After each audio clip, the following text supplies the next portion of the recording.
Tonight from Honolulu, the 2013 football season begins for Hawaii with their traditional pregame warrior walk into Aloha Stadium as they prepare for the battle ahead.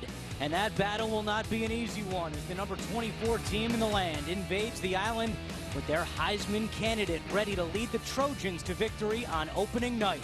Summer break is over. It's time for college football. There's nothing better than the off-season in the Aloha State. There's nothing better than the off-season in beautiful Southern California. What did I do? What did I do?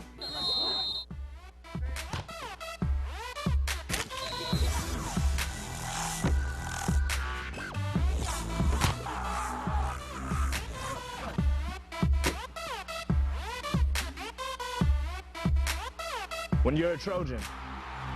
When you're a Rainbow Warrior. There is no off-season. There is no off-season. Months of hard work. All leading up to this. All leading up to this. I'm ready. I'm ready. I'm ready. I'm ready. I'm ready. For game time. For game time. For game time.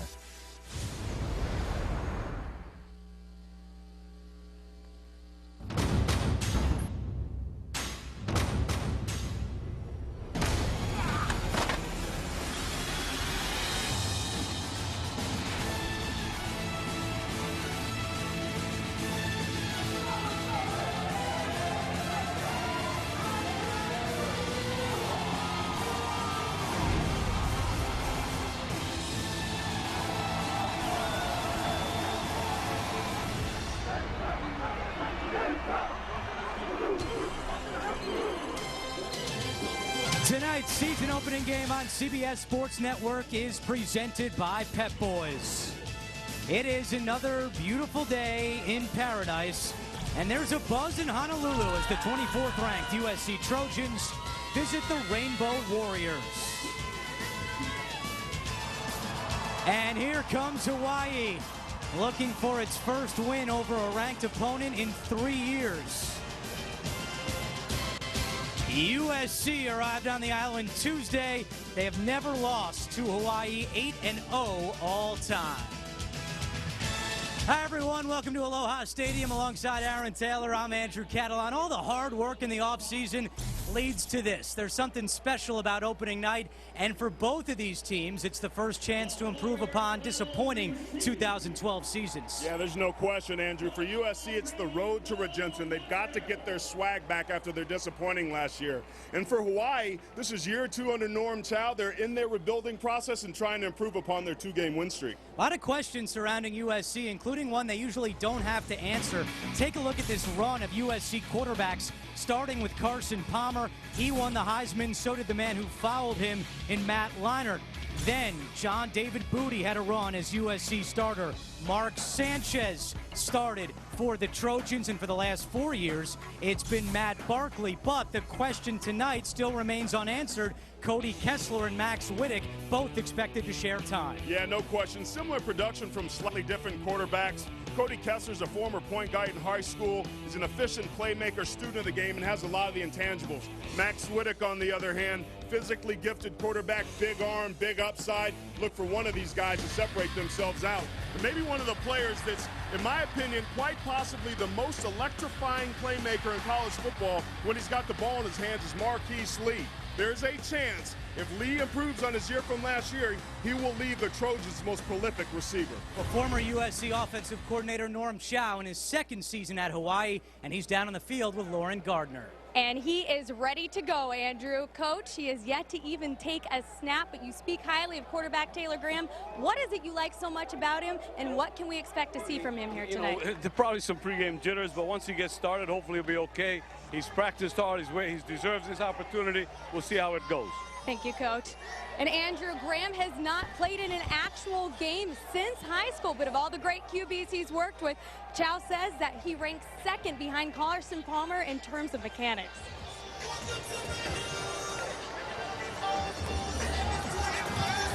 Thank you, Lauren. Lane Kiffin and Norm Chow used to carpool together to USC practice when they were both assistant coaches for the Trojans. Kiffin kicking off his 4th season on the USC sideline. Our opening kickoff brought to you by Bud Light. Hawaii won the toss and they will receive to begin the game. USC preseason #1 a year ago, but lost 5 of their last 6 to finish with a 7-6 record, including a loss in the Sun Bowl to Georgia Tech.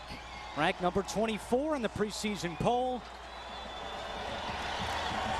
And Hawaii last year with a record of 3-9, including a streak when they lost 8 games in a row. Chris Gant back deep for Hawaii. They're on their feet at Aloha Stadium, and we are set to go. Opening kickoff of the 2013 college football season.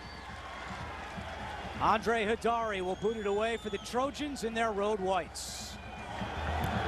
And we are underway at Aloha Stadium. Gant in his own end zone. And he is tackled at the 23-yard line. And Hawaii will start on offense. A 24-yard return for Gant. Taylor Graham. This is his first start since his senior year of high school back in Wheaton, Illinois.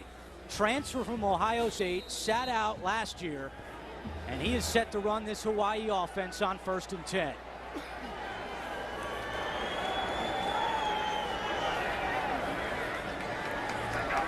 Out of the shotgun. Graham feeling the pressure, sacked immediately. Devon Kennard bringing the heat. Dion Bailey also got in there too, Aaron. Yeah, no question. Defensive coordinator Clancy Pendergrass on the first play of the game. Dion Bailey, the converted weak side linebacker that started tonight at the strong safety position, just comes off the edge, and that's something that 50 defense proves to have. And sacks were a problem for the Rainbows last year. Penalty on the play, and this is a false start. 5-yard penalty, 2nd down. You mentioned the problem last year. Hawaii's offensive line surrendered 40 sacks, which was dead last in the Mountain West. 2nd down and 20 for the Rainbow Warriors. Not the way you want to start your drive off behind the chains. Welcome to college football, Taylor Graham. Looking to throw again, deep down the sideline, and he overthrows his intended receiver. He's looking for Gant, but it'll bring up 3rd and long. Let's take a look at these lineups. Keep your eye on number 71, the center, Ben Clark. He's last year's offensive MVP as a true freshman. He's going to need an anchor, a line that's already had its hands full in this game. There's some other good players and backs. Afonga Wiley, because of the injury to Joey Osifa, he's the one that gets a start tonight. They're going to need to get something going on the ground. Just trying to get out of the shadow of their own end zone. They run it on 3rd and long, and it'll bring up 4th and long. Lamar Dawson in on the stop for USC, and immediately a 3-and-out for the Rainbow Warriors.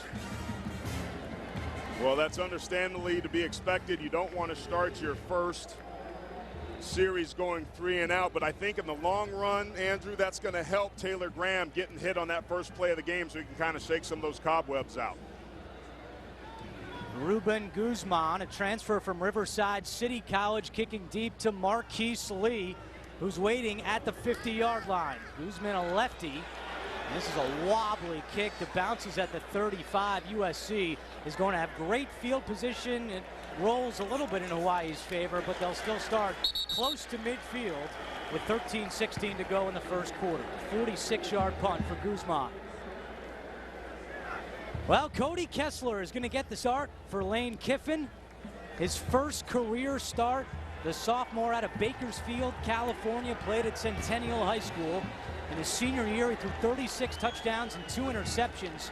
But last year, he only threw 2 passes. He was 2 for 2 for 9 yards. So you're saying he completed 100% of his ball. That's pretty perfect. Good. Pro-style offense for the Trojans, and they start with a handoff to Trey Madden, and he crosses midfield into Hawaii territory. 4-yard gain from Madden. Let's take a look at some of these lineups, Andrew. There's USC's offensive line. Keep your eye on their center, number 66, Marcus Martin. He's the leader. He needs to be the anchor there. He was recently named the captain for them. And at running back, because of a lot of injuries, somebody that played linebacker last year, Trey Madden, is going to be carrying the run load. He's already got his first carry of the night. They're going to need some production for him until Silas Redd gets healthy. Hoping to have Redd next week. He did not make the trip here to Hawaii. Madden getting the ball again, and this one is close to a USC first down. Pickup of 5 on the play. Moses Samia in on the stop for the Rainbow Warriors. Little different strategy with the first series of this ball game last year when they had Matt Barkley. They scored a touchdown on a simple hitch when Marquise Lee took it to the house. This time, 2 straight runs to start this drive, and my guess is on 3rd and short, they're going to pound it right up there in the middle as well. 3rd down's an issue last year for the Trojans, just 34%. This is 3rd and 1. The tight end Grimble in motion. Right back to the ground. It's Madden, but we have penalty flags on the play. Andrew, it's not uncommon in games like this early on. You have some procedural stuff. These are the first live bullets. Start. Number 82, the offense. 5-yard penalty, 3rd down. That's on the tight end, Randall Telfer. He's been banged up throughout summer camp. He's going to come out. And Aguilar checks in for USC on now what is 3rd and 6. Just a beautiful evening in Honolulu. A bit breezy. More so than the last few days when we were here. But the sun is shining. And a good crowd on hand at Aloha Stadium. 11:50 to go first quarter. 3rd down and 6. Kessler rolls out on the run. Has Aguilar first down at the 40. Still on his feet to the 32-yard line. And USC moves the sticks. Charles Clay knocked Aguilar out of bounds. Yeah, that time Hawaii's defense crowding the line.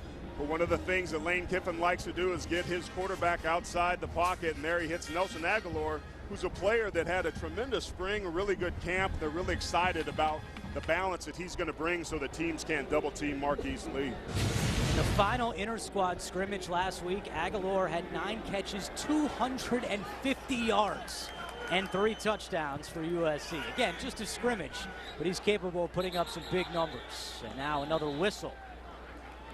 And a timeout. Timeout, USC. Called for by USC.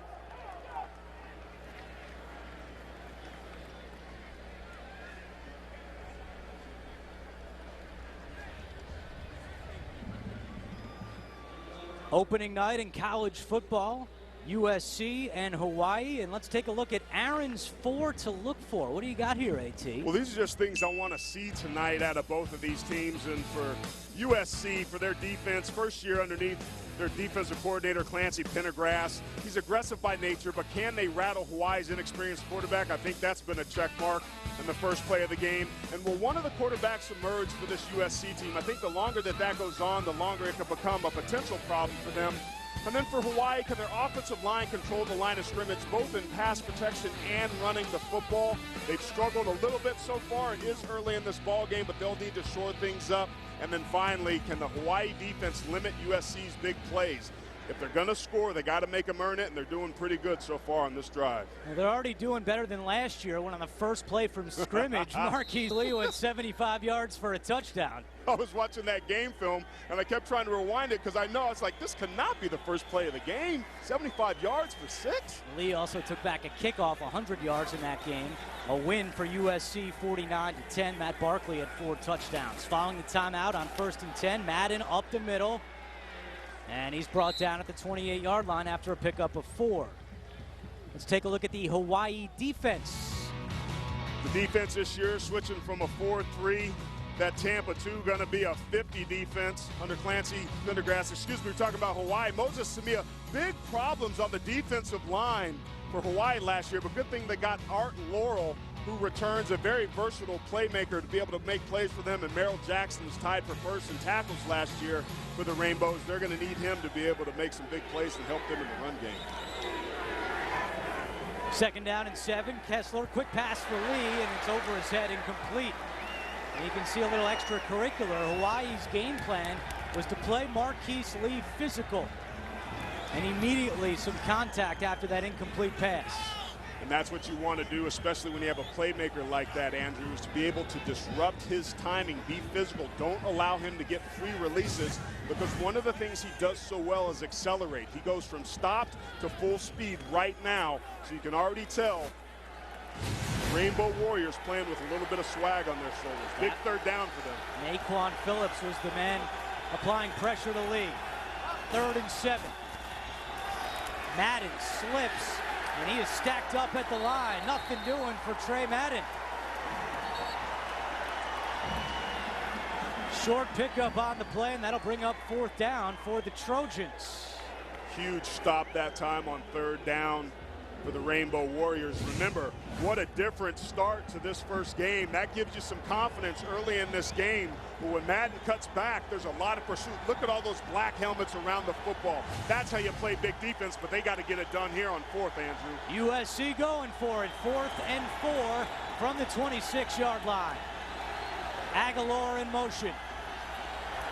Kessler again rolls out to his right. On the run, throws to Lee, and he's got it. And incomplete. It looked like Lee initially made the grab, but when he went to the ground, he dropped it. And USC cannot convert on 4th down. Interestingly, in this game last year, Marquise Lee, even with the incredible individual game that he had some drops as well. Kessler rolled out on 4th. Lee had a chance, couldn't bring it in.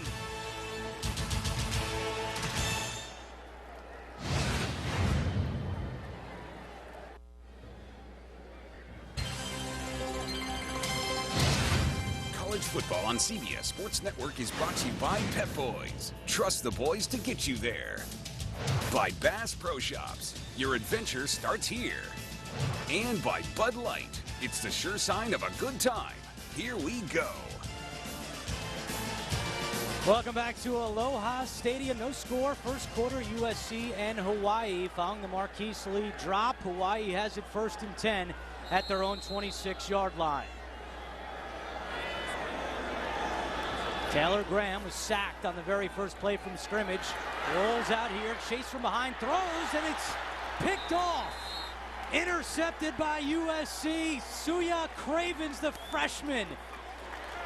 The first USC freshman to start at safety since Darnell Bing in 2003. Coaches have been raving about this guy, and he makes an immediate impact for the Trojan defense. Andrew, what they said they love about Suya Cravens is his nose for the football, his ability to be able to break on the football, tremendous ball skills, strong hands. Look how he breaks on this, times it, jumps in front of the receiver as if he was the receiver. For a true freshman to be able to do that and make such a big play in this game is outstanding. The 2012 USA Today Player of the Year. Now let's see if USC can capitalize off the turnover on 1st and 10 from the 38. They fake the pitch to Madden, dump it off underneath to Grimble, and the tight end bullies his way inside the 30. 7-yard pickup for USC, and Taylor Graham on the phone. A rough start for the Hawaii quarterback. Yeah, you have to wonder, with so much time off since he's played a real game, how's his confidence going to be able to hold up? Will he implode? Will he start to get worried? Will he try to change some of the things that he's done? Or will he settle down, get back to fundamentals, and start executing?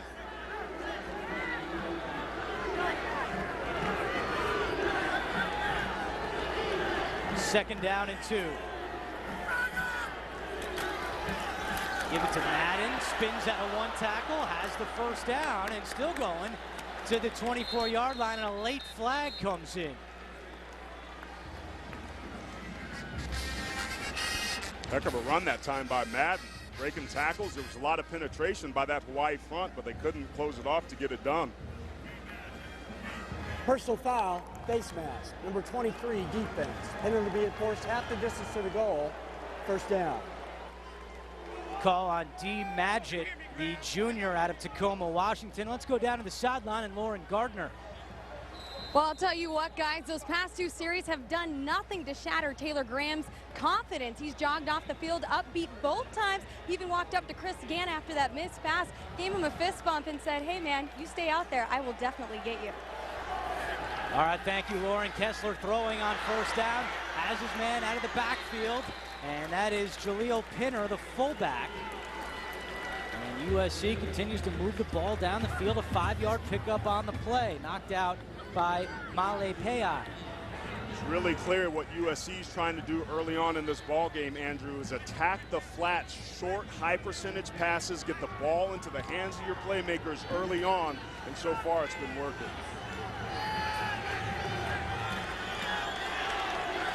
Aguilar and Lee, top of your screen. Madden, the running back, and Pinner, the fullback. They give it to Madden up the middle at the 5, and he's inside the 5, down at the 1. And that's enough for a USC first down after a 6-yard gain. Nice push that time by the left side of that offensive line. Number 72, Chad Wheeler, and number 75, Max Turk. Offensive line's been in position, Andrew, where they've been pretty banged up. A lot of musical chairs and shuffling around. With all the injuries they've had, it'd be nice to be able to punch this one in for the big guys up front so they can get some confidence. First and goal for the Trojans. Madden is stuffed. That was Brennan Daly bringing the heat and knocking Madden back for a loss on the play.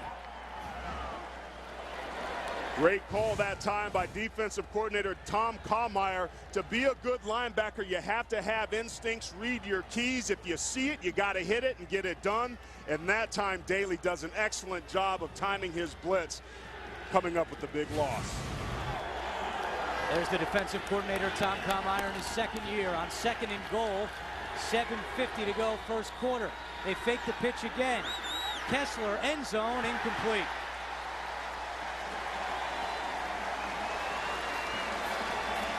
That's the third or fourth time that USC's got Kessler outside the pocket. Both of USC's quarterbacks, Kessler and Wittek, do a pretty good job of throwing outside of the pocket on the run. That time, the Hawaii defense was able to rattle him and get a hand on him, whereas before he was just out there and was able to throw some passes without being impeded. Marquise Lee is on the sideline on this third and goal play for USC. They pitch it left to Madden, trying to cut back inside, and he is dragged down at the 3-yard line. Daly again in on the stop for Hawaii. Great job by Daly, but also some great backside pursuit by that Hawaii defense. Madden wanted to cut it and get north and south, but again, look at all the black jerseys. They are flying to the football, and that's what you want out of your defense. Now Hidari comes on for the field goal for USC. Junior kicker out of Bakersfield, California. 22-yard attempt. And the kick is good. USC is on the board with 7:05 to go in the first quarter, but a tough goal line stand there from the Rainbow Warriors. They hold the Trojans to 3. 7:05 to go, first quarter. USC is on the board thanks to the field goal by Hidari. Here's a look at that USC scoring drive. Came after the pick by Cravens, 8 plays, 35 yards, and officially a 20-yard field goal for Hidari to give the Trojans a 3-0 lead. But Aaron, give it up for the Hawaii defense as USC had great field position, first and goal from the 1, didn't get in. No question, they bowed their back, and that's what you got to be able to do, and that does so much for your confidence early on. Defensive coordinator Tom Kallmeyer has to be feeling good about what that unit did. That was a backup, strong side linebacker, TJ Taimatuia, that made that play, and it was a heck of a play. You got that pursuit from the second level, you're going to make a lot of plays. Hats off to the Hawaii Rainbow Warrior defense. And hats off to me for pronouncing that last name right. Yeah, kudos, man. Woo, I took a breath before I said it. Chris Gant, I got his name. That worked out well for me. He's back deep to receive the kick for the Rainbow Warriors. At the goal line, Gant will take this one out. Slips a tackle, and he's finally brought down at the 20 by Quinton Powell, the freshman out of Florida. What do you think will happen next? Pass, rush, interception? Make your prediction with the CBS Sports pre-play app. Go to cbssports.com Download the app and start playing along during college and pro football games. Well, good news for Hawaii has been their defense, but the offense has looked sluggish. A sack on the very first play from scrimmage, an interception on the last play. Let's see what they do here. I'm going to put it on the ground. You're 0 for 2 on your first plays of sack and interceptions. You better dial it up on the run. But let's take a look at this USC defensive lineups. Hey, they're only going to play two defensive linemen because one of them's Leonard Williams, who's an absolute beast. Nice mix of athleticism, and then at the linebacker position who also play defensive end, Devon Kennard coming back from an injury, and Shua Cravens has already made his presence felt.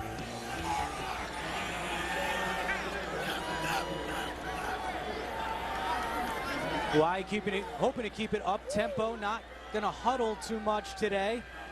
Not huddling here, 5 on the play clock. And they get it out quickly to the tight end, Moleni. And Moleni has a Hawaii first down.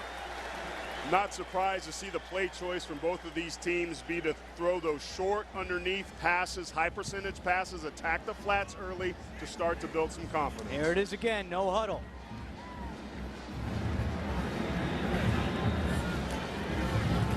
Put it on the ground to Wiley, trying to get outside. He doesn't. Kennard is right there. Devon Kennard missed all of last season with a chest injury. He's come out fired up here in the first quarter, just a 2-yard gain on the play. Part of being a good defensive player is setting the edge. You see Kennard getting upfield, keeping leverage, disengaging, and then making an explosive play on the linebacker. That is textbook technique and play from the linebacker returning from the injury. There's a 2-yard loss on the play, so call it 2nd and 12. Again on the ground. And the ball comes loose, and that's Graham, the quarterback, that dives in there. Like it, heads-up play by the quarterback. That football is precious. You got to be able to protect it, but Hawaii's got some momentum going a little bit. This is a 3rd and manageable. They got to make sure that they protect that football. And again, if you're a running back and you're in there getting your chance, Wiley's got to hold on to that stuff. 3rd down and 8. We got it, we got it, we got it. Graham. Pass is caught for a first down. Heck of a catch by Scott Harding. The junior out of Australia picks up 10, and Hawaii moves the sticks. They brought a corner blitz that time, so he was locked up one-on-one on Shua Cravens. Great timing route, pushed it upfield, turned around for the stop. Ball hit him in the numbers. Taylor Graham starting to get some confidence, but nice job running that route by Harding that time. They need more of that. Back to the ground they go with Wiley, and he gets his way up towards midfield. Hayes Pullard in on the stop for the Trojans. 3-yard pickup on the play.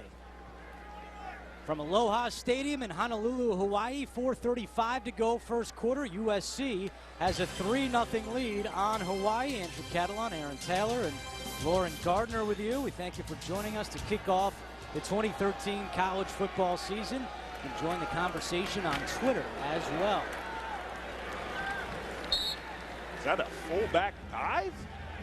That's straight high school right there. I love it. That's basic football 101. Unfortunately for them, Lamar Dawson was there to come up with the big stick. But hey, if you're Hawaii and you're sitting here looking at 3rd and 6 in midfield, you've got to be able to find a way to be able to convert this. This is a huge play for the confidence of the offensive side for the Rainbow Warriors. Another 3rd down, 3rd and 6 from midfield. Pressure off the edge. Deion Bailey coming, and there's the sack. Leonard Williams in there as well.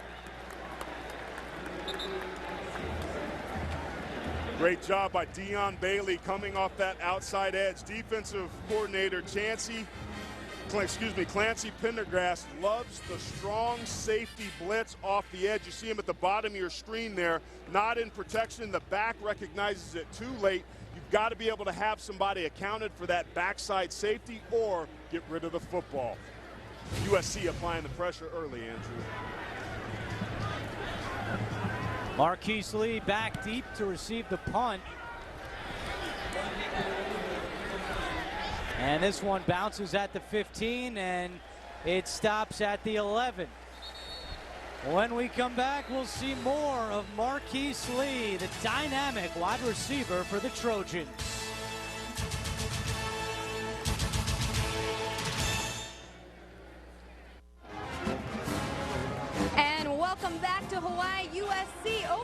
by 3-0, and you're listening to USC's Fight On, composed in 1922, and as legend has it, blared from the deck of an American battleship to rally troops as they prepared to disembark in World War II. That's now just one of the many songs played by USC's marching band, who practice 2 times a day, sometimes even have 3 a day. That effort did not go unnoticed, as Coach Kiffin and Marquise Lee last Friday rented an ice cream truck and brought the hardworking musicians some sweet treats. Aaron, you have seen these practices in person. They're no joke. You're right, Lauren. They are no joke. It's like a drill sergeant. They're band leader, man, and they're right. They practice 2 or 3 times, and I'll tell you what, for the USC football players that I've known in the past, they have a healthy respect for that band. By the way, Lane Kiffin gave the assist to his wife for that idea to bring the truck, as Trey Madden takes the handoff on first down.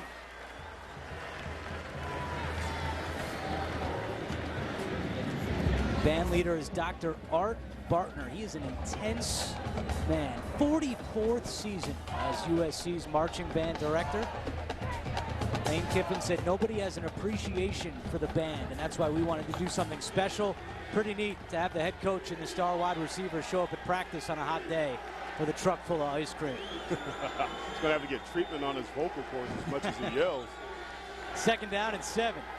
Kessler is still in there. Flag on the play. Aguilar was the intended receiver. Again, USC attacking those flats, but Hawaii better be careful, because you can run some chair routes or some out and ups. And if you start biting on all that stuff underneath. Personal foul, hands to the face, number 41 defense. 15-yard penalty, 1st down. It's a big penalty on Art Laurel, the senior linebacker out of Hawaii. And again, Lane Kiffin said he didn't have a game plan in terms of how long each quarterback would go. It wasn't quarter by quarter or series by series. Here we are, 2:20 to go, 1st quarter, and Kessler is still in there for the Trojans. Yeah, USC runs a pro-style offense, but this is quite a bit different offense with Kessler under center than it was last year when you had Matt Barkley, a proven quarterback. A lot more running. Kessler looking left, pass is knocked down at the line. I think that was Tavita Woodard, number 11, the defensive end there, 6'4", 260 pounds. Got his big old meat paws up there as a defensive lineman. Great job of athleticism. Actually, that was a defensive lineman next to him, number 91, Moses Samia. They wanted to see him to be able to make a play, and he does a good job of timing it, getting his hands up. Hawaii's defense showing some athleticism early. And again, the run game, nothing doing. That was Justin Davis that time, the freshman out of Stockton, California. 4-yard loss on the play.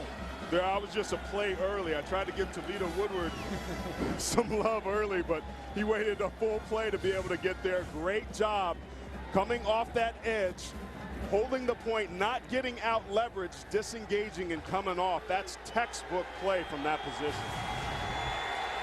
3rd down and 13.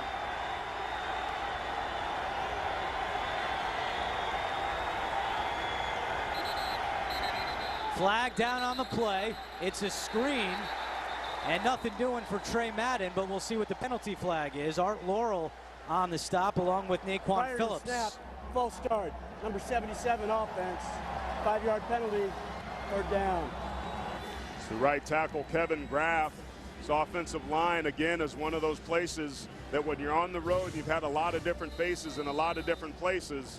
You got to be able to hold your water, but I think you got to give credit to Hawaii's defense. They were stemming that line and bluffing, and that could have made him jump a little bit early. So now it's 3rd down and 18. Kessler again, a screen to Madden, gets away from one and gets back close to the original line of scrimmage, but that'll bring up 4th down. Morrell Jackson on the stop for Hawaii. And here comes the USC punt unit. I tell you what, this Hawaii defense has to be fired up with what they're able to do. This was a big deal for them last year. The game started out ugly early, but they're more than holding their own here in the 1st quarter. Scott Harding back deep for the Rainbow Warriors. Alvarado's punt Bounces out of bounds at the 36-yard line. Hawaii hanging tough, down 3-0.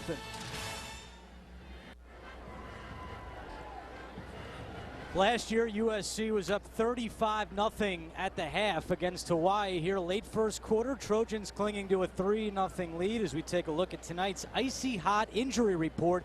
And both teams without their starting running back. Silas Red did not make the trip for USC. And Joey Iasafa also out with an injury for Hawaii.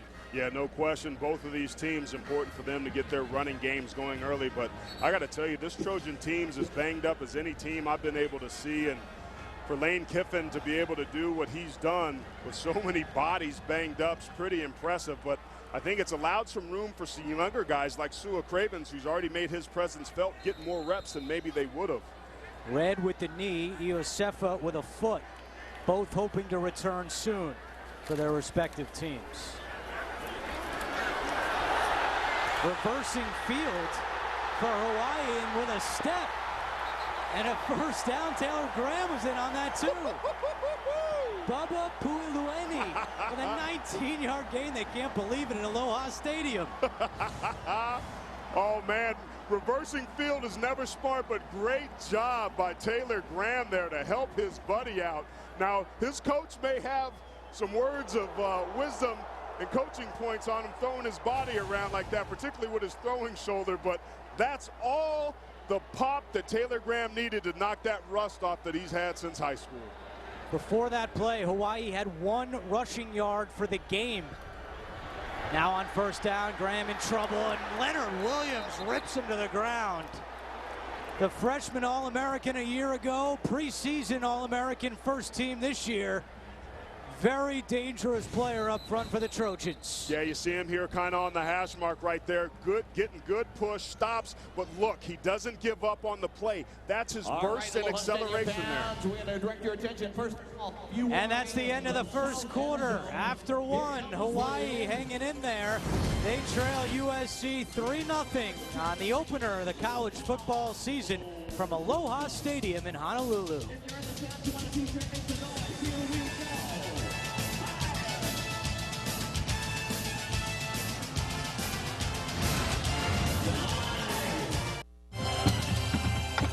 USC has not lost an opener since 1997.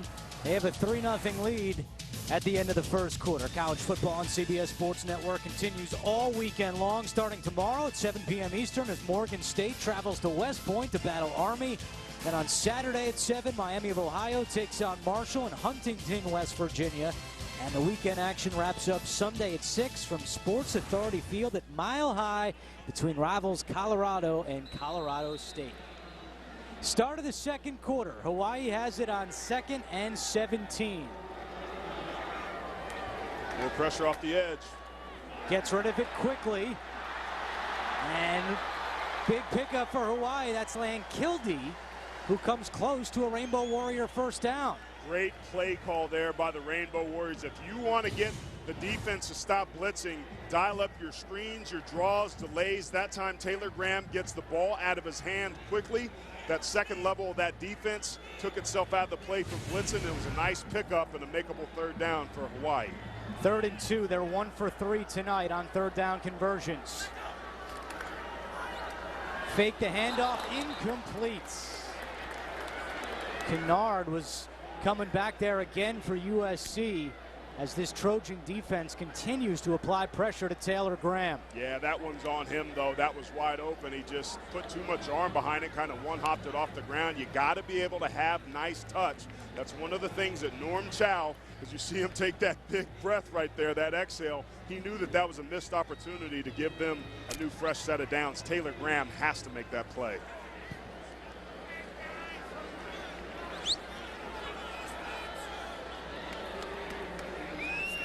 Scott Harding, the wide receiver, also can punt. And the Aussie knuckles one down inside the 10. Look at this. How about that? Last year, Harding made starts at wide receiver, punt returner, punter, and holder. A 37-yard punt right here from the 27-year-old Scott Harding. Yeah, this Hawaii defense has been great all day, getting pressure, making contact with the backs behind the line of scrimmage, doing a good job getting hits on the quarterback. They wanted to be physical. They wanted to be able to control the line of scrimmage, and so far they've done a very good job of trying to take it to USC. Very different outcome early on in this ball game than it was a year ago, but they got to be careful here because Trojans with number 9 out there has the ability to stretch the field very vertically. Mark the ball at the 1 on 1st and 10. Kessler in trouble, and he's brought down. Safety, and Hawaii is on the board.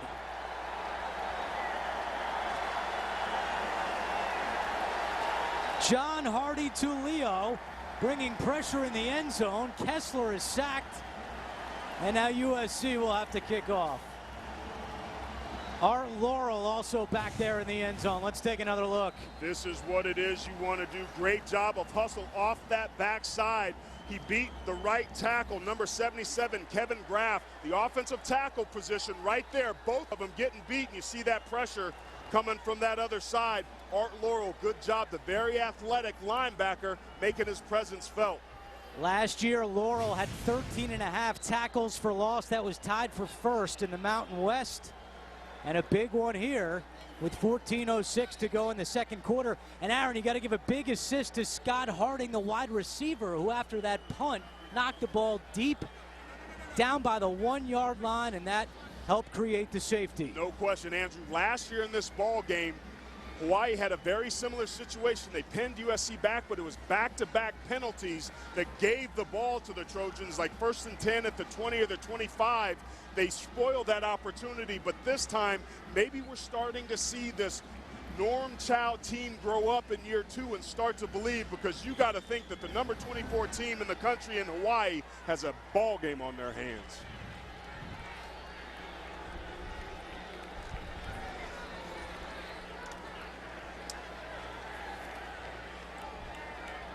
Worst thing you can do, Andrew, is let a team believe that they got a chance to beat you, and that's exactly what the Trojans are doing.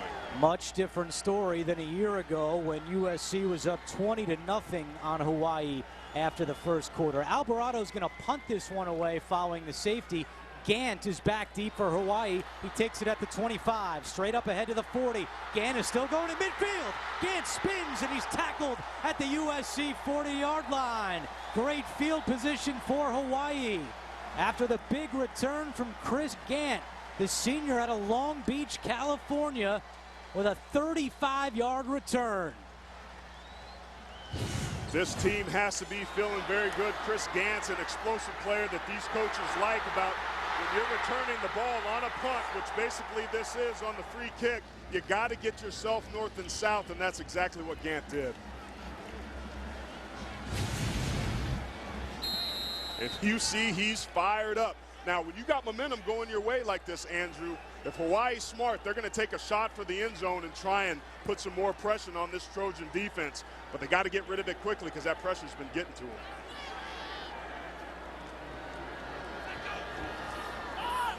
Graham will throw. Has a little bit of time over the middle, and the pass is incomplete. Had time there and could not connect with Scott Harding. Scott Harding's going to wish that he had that one back. A lot of that momentum you just lose when you have a plays there, but you can't capitalize. But you got to be able to have a short-term memory. Forget about it. Get a big chunk of this back on 2nd and 10.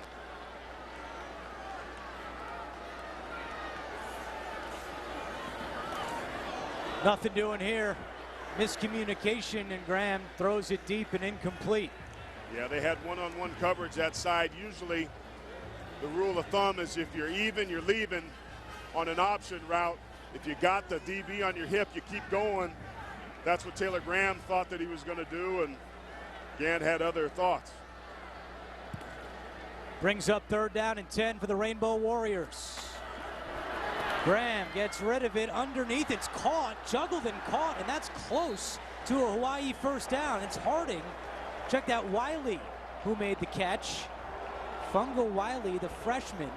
Yeah, this is 4th down. You got to go for this absolutely with the momentum at your back. You don't even think about it. Line up, call the play, push the pile. 4th down and 1. Norm Chow says go. No huddle again for the Rainbow Warriors. Hike it, run to the nose technique. They give it to Wiley, and he falls forward for a first down. Funga Wiley graduated high school 3 months ago. Was not expected to see this much action this early, but because of the injury to Iosefa, Wiley gets the start, and he picks up a big first down here for Hawaii. I think it looked like Hayes Pollard was up there near the line of scrimmage. It might have been offsides in the neutral zone there. They don't call it, but it doesn't matter. So first down and 10 for Hawaii with 13 minutes to go in the first half. Wiley again, and he picks up 9 on the play. One of the adjustments that Hawaii's made when you're bringing a lot of pressure off the edge, it leaves the defenses vulnerable up inside in the middle. That's the area of the field that you now see the Rainbow Warriors attacking, both in the run and the pass game. Kennard brought him down from behind. It was a 6-yard pickup on the play, so it's second down and 4. Middle of the field is wide open.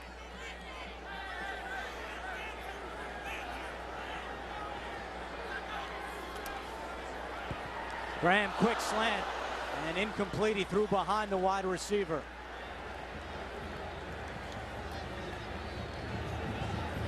Funga Wiley from a great high school program here in Hawaii, Kahuku High School.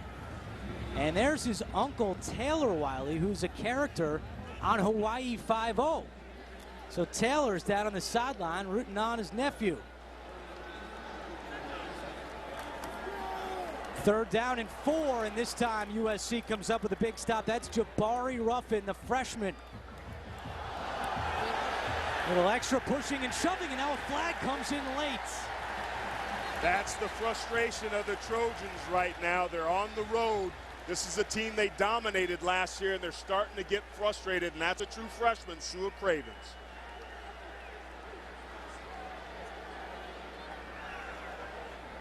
USC starting to lose their composure. They got to be able to reel this thing back in.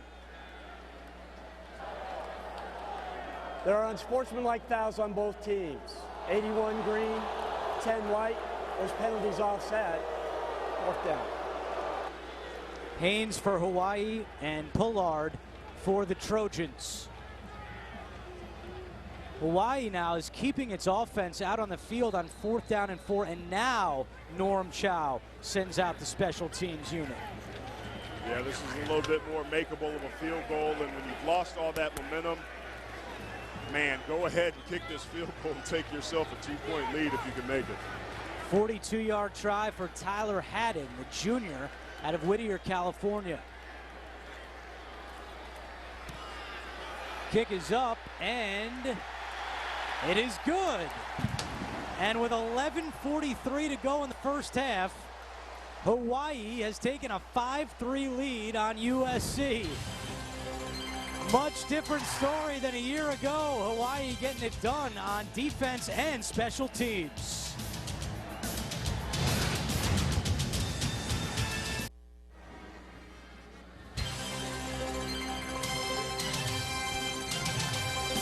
Hawaii has taken a 5-3 lead on USC with 11:43 to go in the second quarter. Home game today for Hawaii.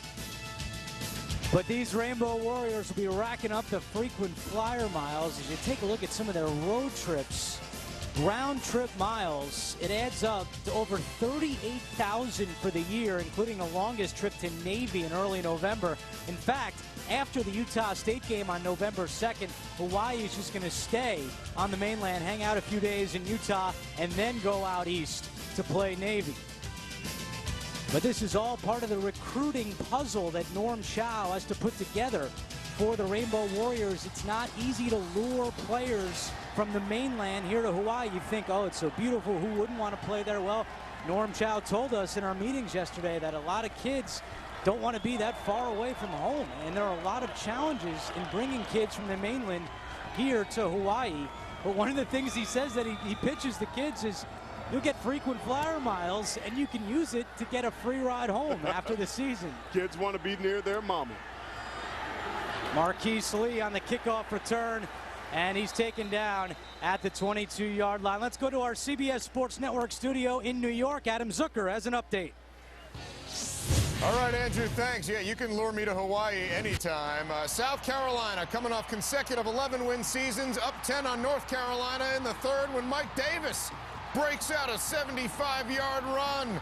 It was the last scoring of the day. They'd have a lightning delay. Steve Spurrier now 5-0 all-time against North Carolina. Back to our 5-3 ball game. Andrew, Aaron, see you at halftime. All right, thank you very much, Adam. First down and 10 for USC on the 22-yard line. Marquise Lee in motion. Kessler looking his way. Finally gets rid of it. It's knocked down. And that's Woodard again getting a hand on it for the Rainbow Warriors. Tell you what, USC's kind of lucky there that he knocked that ball down, because that would have been a 4 or 5 yard loss, but you've got to be able to protect the football. Again, USC being very conservative. Kessler's still in there. They're trying to be able to throw that football to get the football in space to Marquise Lee. Kessler's got to be careful, and you got to get that guy down on the ground if you're Chad Wheeler, the left tackle.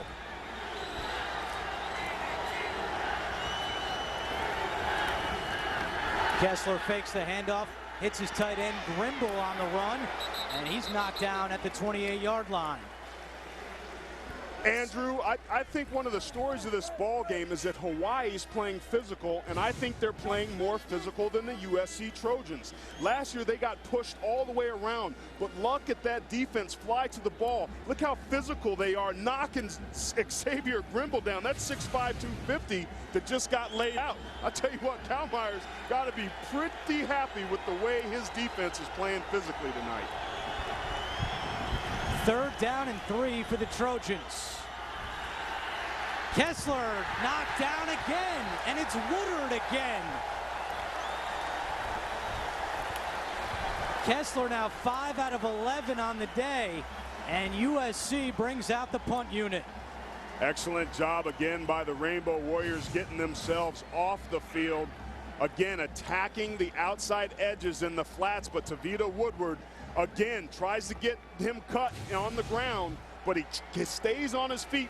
And one of the things and the reasons why I think they're able to, I was shocked at this week at practice when I saw Hawaii doing live cut drills. Without question, that drill is helping them tonight. Harding back deep for the Warriors. Short kick takes a USC bounce, and it stops at the 36-yard line. Hawaii on top, 5-3.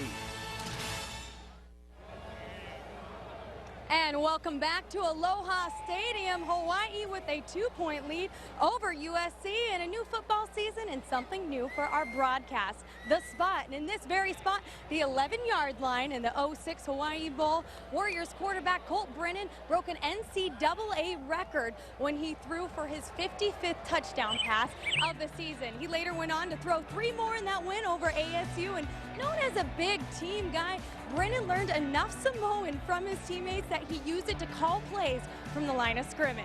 Now we want to hear from you at home. You can tweet to us at #TheSpot to share some of your favorite Colt Brennan memories and memories from the 06 Hawaii Bowl. Andrew, you remember that game, don't you? Colt Brennan, absolutely a finalist for the Heisman Trophy. Colt Brennan and Timmy Chang, 2 illustrious quarterbacks at Hawaii. On first down, a short pickup on the play for Lankilde.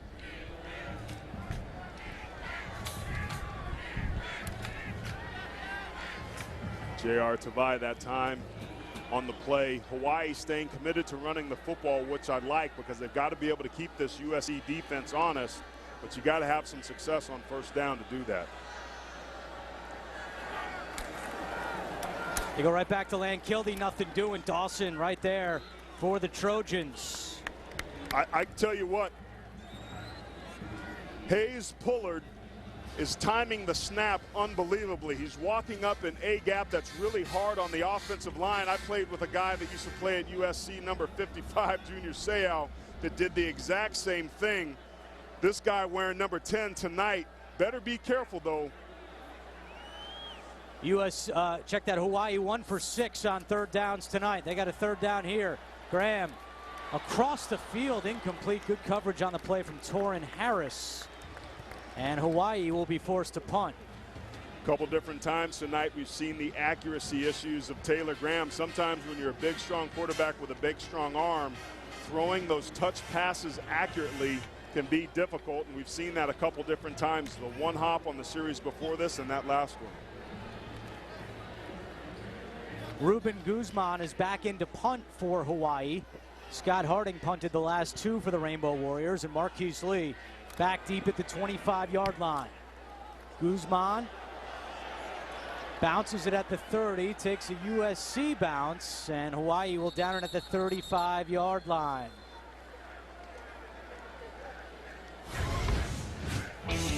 Well, Pete Carroll had a great career at USC, 97 wins, 19 losses.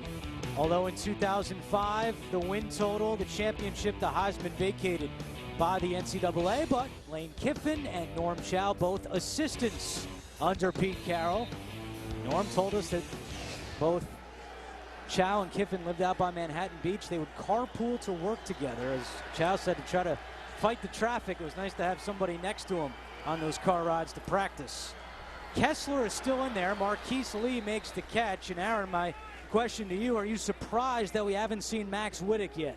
I am, only because this USC offense is in a dogfight right now, but that's going to be the problem that Lane Kiffin's going to have. Right now, Cody Kessler isn't playing that bad. He's been doing a pretty decent job. There's been a sack and they took the safety, but that's not on his shoulders. He's efficiently distributing the football, but if you pull him now, what does that do to his confidence? He's 6 out of 12 tonight as they give it to Madden, who has some room. Madden, one man to beat, and he's tackled from behind at the 27-yard line. But a big pickup for the sophomore Trey Madden. Morrell Jackson saved the touchdown, a 34-yard gain. Tackling was the issue last year for Hawaii in this game. The play before this, D. Magic did a great job of getting Marquise Lee to the ground right away. This is just an outside zone play. Missed tackle right there on the edge, another one right there, a third one, and then finally from the backside pursuit, so you got to give credit for that. One of the Warriors comes over and brings them to the ground, but Hawaii's got to be able to tackle better than that. That was a huge play for the USC Trojans. Kessler to Lee, trying to give him some open space, and a great tackle by Hawaii defensively. That's Naquan Phillips. Hawaii's done a tremendous job tonight of keeping Marquise Lee in check. Yeah, no question, great tackle, but Marquise Lee, what you're taught as a wide receiver is take one step and go. He was a little too fancy there. Last year, that probably would have been a touchdown because of the tackling issues on Hawaii. This time, it's a tackle for loss. Excellent, excellent job again by Hawaii, and Marquise Lee's got to get north and south. It was a 4-yard loss, 2nd down and 14 with 7:40 to go in the first half. Madden met at the line, still going, and now the pile pushes him back. Andrew, we talked at the beginning of the game about USC wanting to get its swag back. Well, right now it's Hawaii that's got some swag and a ton of confidence. Even after giving up that big play, if you get a tackle for loss and make a great play, it immediately erases that. You get a fresh set of downs. Now you've got USC behind the chains considerably on the road. This is a huge play for them. They need to come up with this stop. 3rd down and 14. USC 1 out of 5 tonight on 3rd downs. High snap, Kessler trying to get rid of it, intercepted.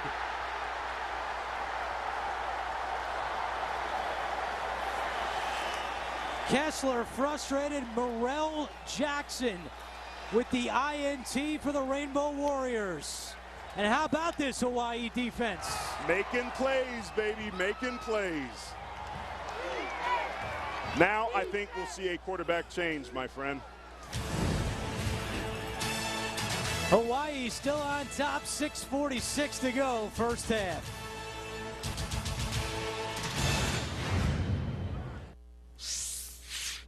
Hey, Adam Zucker here in New York. Coming up on the Verizon Halftime Report, we'll have scores and highlights from around the country, including a meeting of SEC teams coming off bounce-back seasons. Plus, there was electricity in South Carolina, but it wasn't from Jadeveon Clowney. Now back to Andrew Catalon and Aaron Taylor in Hawaii. 5-3. Will we see Max Whittick before halftime, boys? Could be there, Adam, as USC needs a 2-run homer to tie it. 5-3 our score with 6:46 to go in the first half. Hawaii will start first and 10 on the 25. It's a handoff coming back to Wiley, and Dawson is right there for the Trojans. Let's go back and take a look at that last interception. A couple of coaching points on what's going on. Let's take the Barbasol close shave replay. Keep your eye on the nose tackle and number 10 right there, Merrill Jackson. Cody Kessler has some late pressure on a middle screen or bubble screen. You want to be able to let the guys go, but you can't throw the ball high over the middle. Kessler panicked a little bit, put too much air underneath that football, and that's why it was intercepted. That one's popped up in the air, and it falls incomplete. George Uko getting back there for the Trojans. Taylor Graham, the son of former NFL quarterback Kent Graham, with a rude awakening back here in his first collegiate game. There's an injured Trojan down on the field. That is Anthony Brown, the cornerback. That's in a position that they can ill afford further injuries about. They came into this game rotating 6 players for sure. That's one of those positions that they're extremely inexperienced, and I think that's going to be a storyline, Andrew, and something to follow for the Trojans this year. Defensive coordinator Clancy Pendergrass wants to be aggressive. That's what he likes to do, which can put your quarterbacks on an island. How aggressive can he be while still protecting his young and inexperienced corners? I don't know if you noticed or not, but there's some pretty good offenses in the Pac-12 now.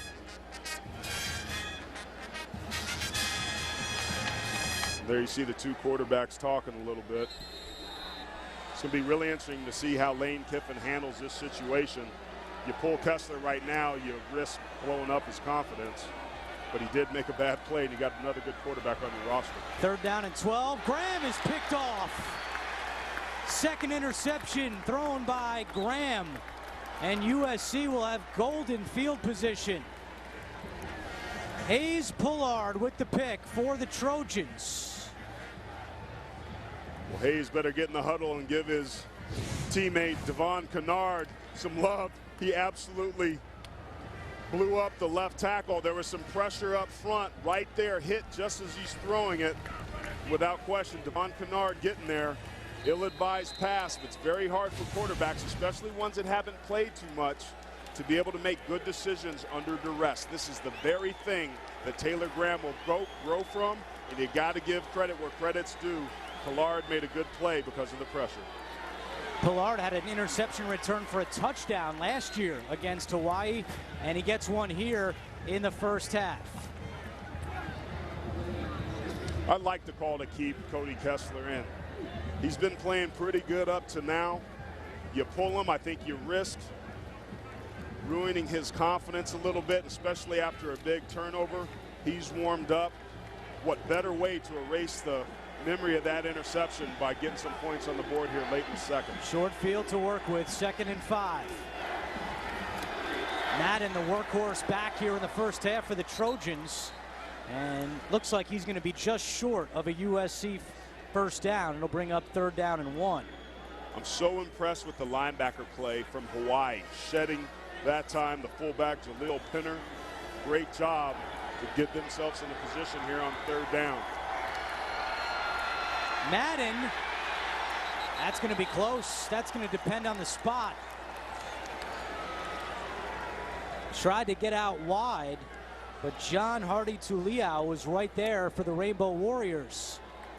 Great job by USC that time, using some tempo, getting a quick snap, getting off tackle right there. But Madden drops his shoulders, keeps his legs going. It's the second effort in that fall forward right there that makes a difference possibly between a 1st down or a 4th down. Trojans going for it again. Kessler up the middle, and looks like he's got it.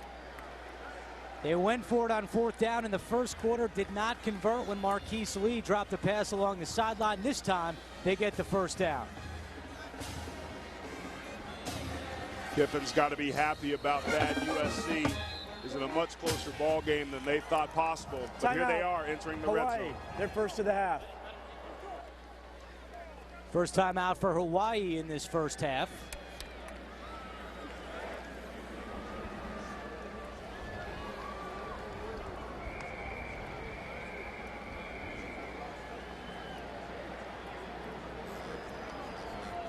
Well, college football on CBS Sports Network continues all weekend long, starting tomorrow at 7 p.m. Eastern as Morgan State travels to West Point to battle Army. And then on Saturday at 7, Miami of Ohio takes on Marshall. That's in Huntington, West Virginia.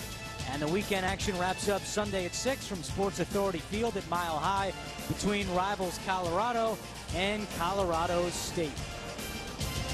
Army does not have its leading rusher from a year ago, but Maples and Dixon, second and third a year ago, are back, hoping to lead the Knights to a good season.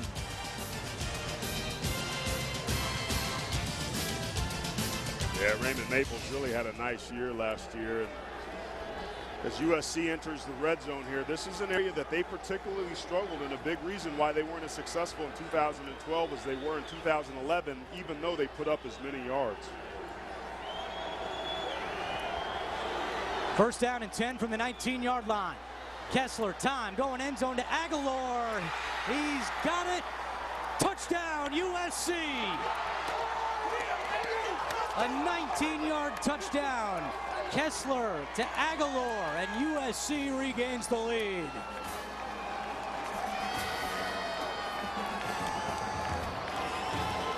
That was an important drive for USC to be able to score some points off of the turnover to get some confidence back for Cody Kessler and to finally get that passing game going. Beautiful touch pass on the corner route. Great route by Nelson Aguilar, beating Naquan Phillips right there. But you leave them one-on-one, you got to be able to play. No safety help when you run that corner route. And Aguilar just does a great job, which is no surprise because he had a tremendous spring and a really good fall, Andrew. He's going to be a nice number 2 to complement Marquise Lee. Benefit of playing behind Lee and Woods last year. Two great guys to learn from. Aguilar had 2 touchdowns a year ago, and he's got one here in the opener. USC takes advantage off the turnover. Taylor Graham with the interception, and USC turned it into 6. Pollard the pick, Aguilar the touchdown. Trojans back on top.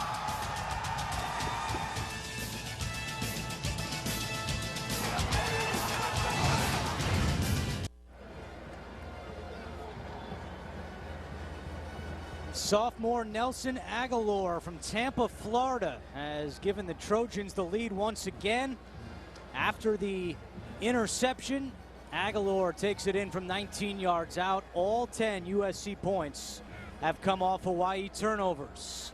4:18 to go in the first half.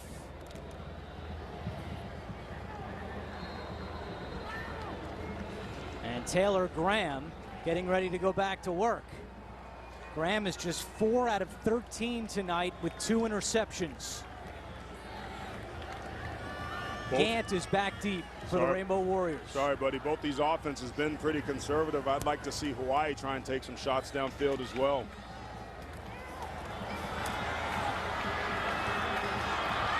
And Gant is knocked down by Harris at the 23-yard line after a 13-yard pickup. Let's check in with Lauren Gardner. Yeah, guys, a team that's already suffered a rash of injuries will have to do without 2 cornerbacks for the time being. Kevon Seymour injured his right leg, now has it propped up with some ice on it. Anthony Brown appears to be a bit more serious, needed help on his way over to the training table, is laying down with some ice on that left knee. It doesn't look like he'll be coming back anytime soon. Thank you, Lauren, and certainly the secondary is one of the positions where USC is very thin. As Graham again chased from behind by Kennard, and Graham is now 4 out of 14. Devin Kennard is the son of his father, Derek Kennard, the former offensive lineman for the Dallas Cowboys, who played during the era that I played offensive line. He just played it a heck of a lot more physically than me, but it's good to see that he got his mom's speed on that one, because he's been harassing the quarterback all night. Might have his mom's smarts too, a 3.23 GPA, and he's currently working on his master's degree at USC. Graham trying to get something going. This is King Jr., and not much there. No, that was Deion Bailey out there on the edge, a converted weak side linebacker last year. They moved to safety. He was kind of an undersized linebacker, so they figured that he'd be able to help him out in that backfield, and be interesting to see some of the adjustments that you're making. You see number 4 here down at the bottom of your screen. That's Torrin Harris. He's a very good tackler, but can be suspect in coverage at times. Very, very young in their backfield. Hawaii 1 for 8 on 3rd down. Graham is hit hard again. The pass is caught by Haynes. A 9-yard pickup on the play. Graham took another big hit, but that's good for a 1st down. That was Josh Shaw, the free safety again. This is what you can expect to see all year long from this USC defense. They did a great job of getting after the quarterback last year, had 45 sacks. They've been all over Taylor Graham. But there again, I talked about Torrin Harris, number 4, but a nice pitch and catch for the 1st down for the Hawaii. Graham back to the air. Short pass is dropped, incomplete. Haynes, the intended receiver. I'm surprised we haven't seen Norm Chow dial up some downfield throws. With USC coming off the edge as much as they are, that leaves the middle of their field vulnerable at times, and all you need is one big play to break this thing wide open. I know Taylor Graham's young, but at some point he's going to have to be able to throw. He can throw that deep ball, which is among the best throws he makes. Lankilde on the carry for Hawaii with 3:25 to go in the 1st half. A 3-yard pickup for the senior. Lankilde is cousins with Hawaii linebacker Art Laurel. 3rd down and 7 coming for the Rainbow Warriors. Again, no huddle for Taylor Graham and the Hawaii offense. Those young cornerbacks now, USC having a little bit more too high safety looks. Graham's pass is intercepted. Shaw has it off to the races. Shaw at the 5, and he's in. Touchdown, USC. 35-yard return, the 3rd interception tonight for Taylor Graham.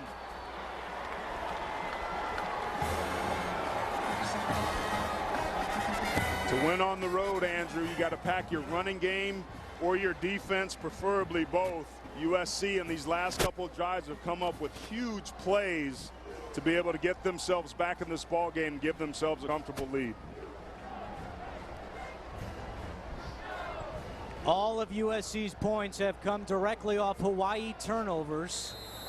And here's Hidari for the point after with 2:49 to go, 2nd quarter.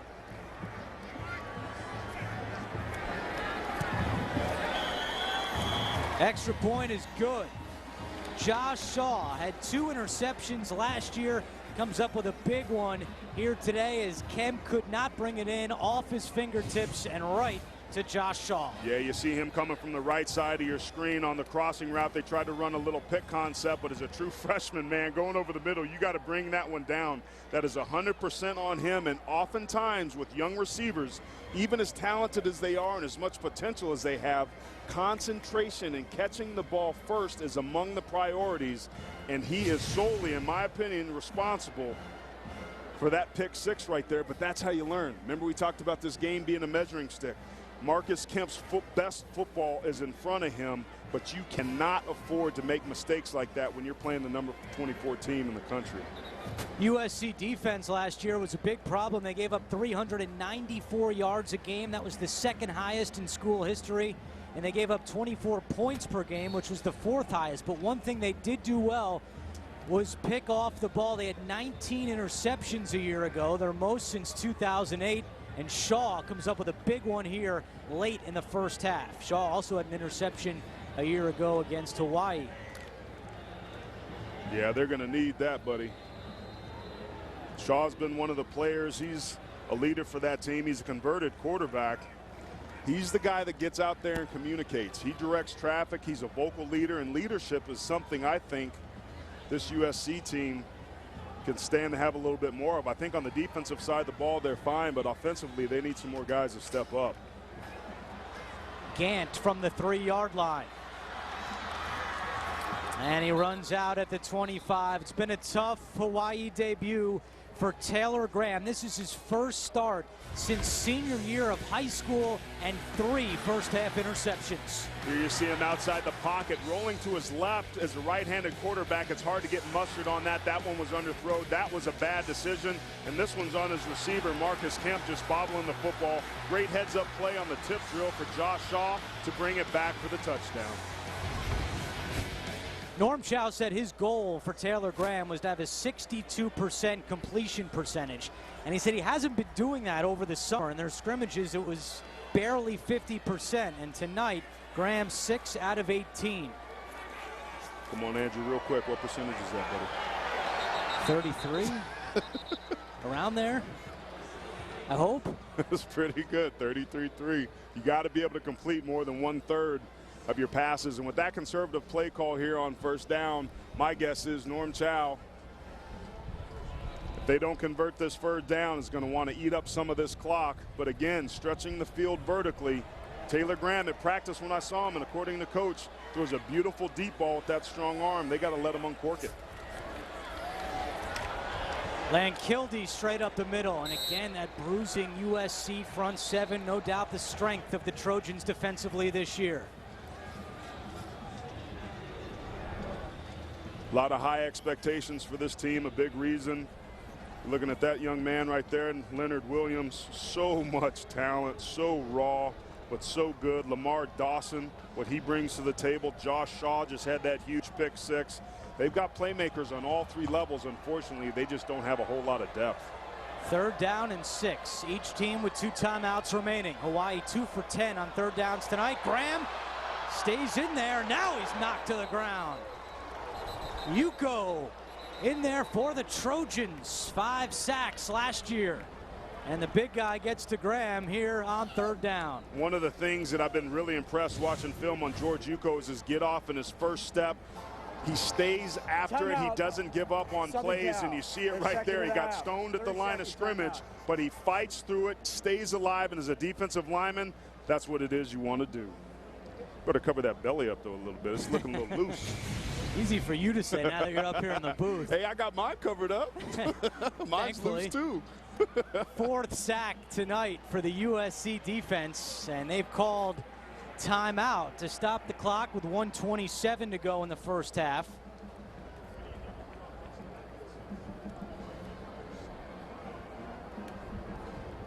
Yuko played defensive tackle last year. He'll be more of a defensive end this year in Clancy Pendergast's 5-2 scheme.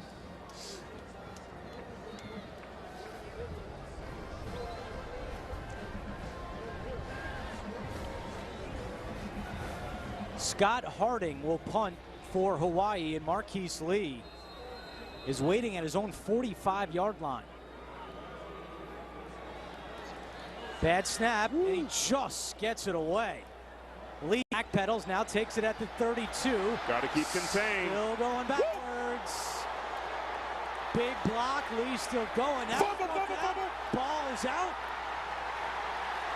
And it looks like USC has it. Hawaii had it on his fingertips. No, now they're saying it's Hawaii ball. Marquise Lee coughs it up. He had a drop on 4th down in the first quarter, and now a fumble in the second quarter. Marquise Lee being uncharacteristically careless with the football, had a drop. Now he gets stripped, but again, the reason he got stripped is because of the hustle and the attitude of this Hawaii defensive team. Great peel back block right there. But again, 47, excellent job of coming around and ripping that ball out. Kamalani low, excellent effort. Marquise Lee Last year's Fred Biletnikoff winner, awarded to the nation's best receiver, wishes he could take that one back. Now let's see if Hawaii can capitalize late in the first half. Land Kildy on the ground. There's not much doing on the ground for Hawaii. Interesting call there. Again, Norm Chow being extremely conservative, but I think Norm Chow knows a thing or two about quarterback play, and I think he wants to get out of here in the halftime with being behind 12 points, but he certainly would like to be able to put this one in and capitalize on that great play on the turnover. They only have 26 yards rushing, 56 yards passing here in the first half, and again, Graham in trouble, trying to get out of trouble, and he's not going to do it. Brought down for the 5th time tonight. And he lost his helmet on the play. A 7-yard loss. A lot of pressure there off of Hawaii. They're second and a half. A lot of pressure there off that left side. Had a guy running wide open down the field. Scott Harding. But you see there right there. Great job. Great move by 94. Leonard Williams. They're staying alive. See his helmet come off right there, and you wonder if Williams threw a little right cross right there at the end. Well, Uko got him again. That's his 2nd sack. Hawaii uses a timeout on 3rd down and 17. Well, Andrew, in football, you talk about living by the blitz and dying by the blitz, and there's nothing more that can help your team than a pass rush. If you've got defensive linemen that can put pressure on the passer without having to blitz, USC tonight has been able to do both, and you got to credit Leonard Williams and George Uko, Dion Bailey, Josh Shaw, some of those guys putting pressure on this Hawaii offense for potentially getting out of this half without giving up any points after the big turnover. It's a 57-yard field goal at this point. Pendergast, the new defensive coordinator, spent the last 3 seasons at Cal. Former Arizona Cardinals defensive coordinator. Following the timeout, 3rd down and 17 for the Rainbow Warriors. Graham looking deep, has Harding, and he can't bring it in. Diving attempt from Scott Harding, but it'll bring up 4th down and long for Hawaii. Last year, Harding had 20 catches. Remember, he's an Aussie rules football player. American football's not his first sport. The 27-year-old has had a couple opportunities here. One of the only times Hawaii's gone vertically tonight. They get one-on-one coverage. The safety's over there late. It's a tad bit overthrown, but this is an execution issue. Great effort by Harding. I put that a little bit more on Taylor Graham, but that was a heck of a missed opportunity for this Hawaii offense. They're going to go for it on 4th down and 17, and a whistle. Timeout, Southern Cal. USC calls its final timeout of the half. Now, I don't know if Coach Chow is going to try and score some points here and go vertically, why those first 2 plays were so conservative. If you want to score, you got to be able to move the ball down the field a little bit. It seemed like he was trying to run the clock out. Then he takes a deep shot, almost gets it, and wants to go for it on 4th and 17. You got to wonder what's going on, but certainly a 57-yard field goal is not going to get it done either, and you don't want to turn the football over to USC when they got the weapons that they have offensively either. That's why that 3rd down play was so important, Andrew.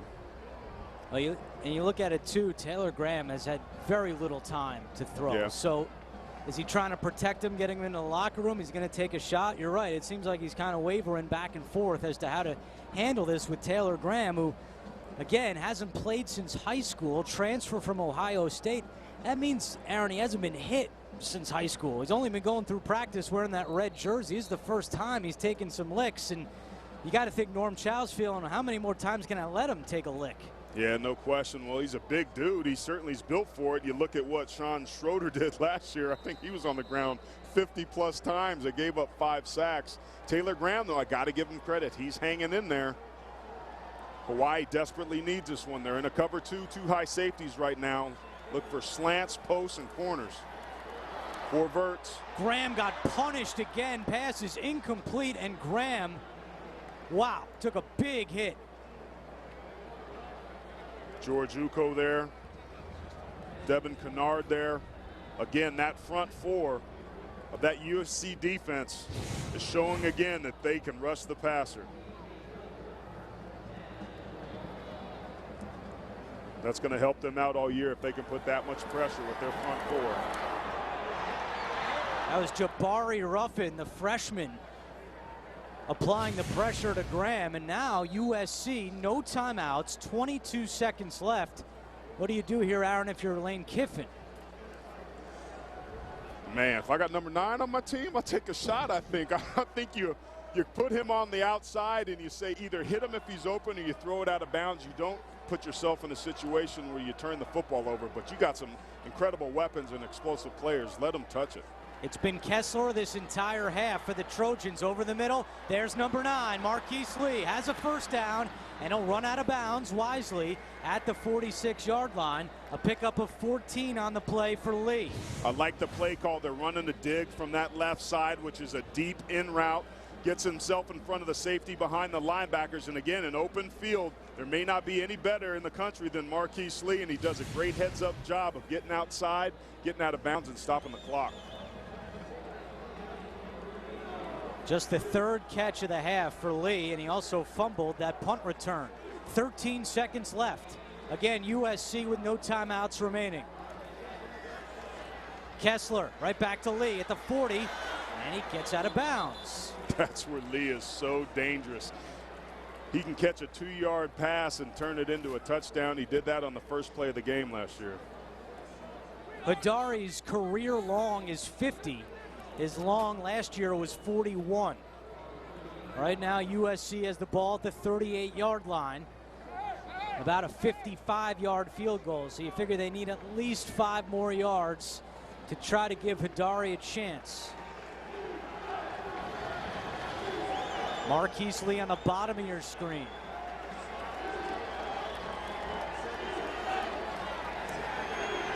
Kessler gets rid of it quickly to the tight end. That's Grimble making the catch with 2 seconds to go.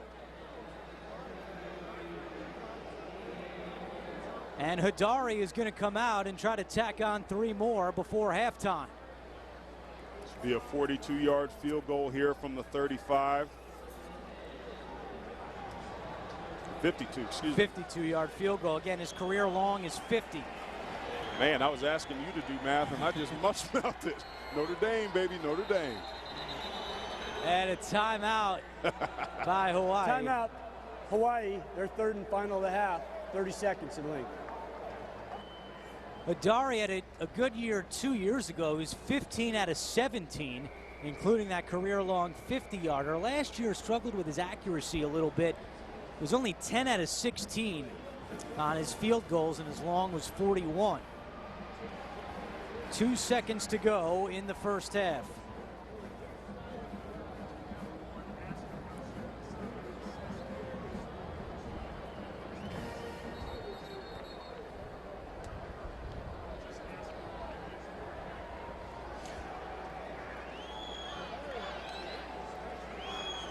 Be a career long for Hadari. And I think a big play with USC to allow them to go in with a little bit of confidence. It's been a very rough half for both of these teams, but USC's in a much bigger dogfight than they expected.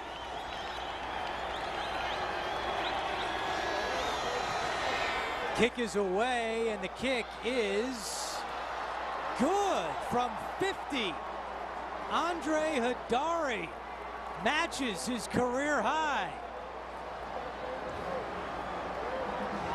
And at the break, USC has a 15-point lead, 20-5 over Hawaii. Football fans, welcome to halftime. Here at Ball Stadium. We're going to get Take another look at this kick at just enough on it. And let's go down to the field. Lauren Gardner with Lane Kiffin. Well, Coach, we all thought we'd be seeing 2 quarterbacks out there. How do you assess Cody Kessler's playing? Can we expect to see Max Whittick out there in the second half? Well, we definitely got off to a slow, sloppy start there, and we didn't do very well around them. And luckily, our defense is playing extremely well, and now our special teams also. So we'll get back on track, have a much better second half. Thanks, Coach. Big on to the line, Last year at the half, USC was up 35-0. This year, it's a 15-point USC lead. Our halftime reports coming up on CBS Sports Network.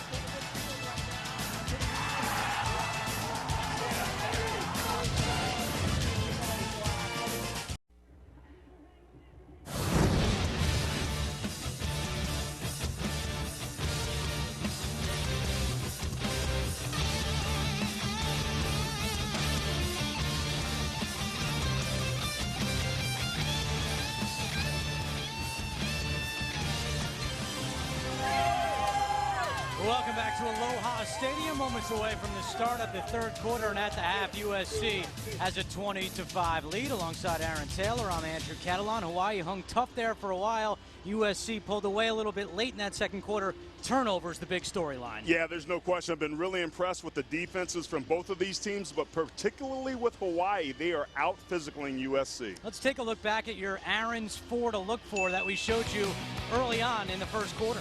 Yeah, no question. We asked the question of, can Hawaii limit USC's big plays? Absolutely.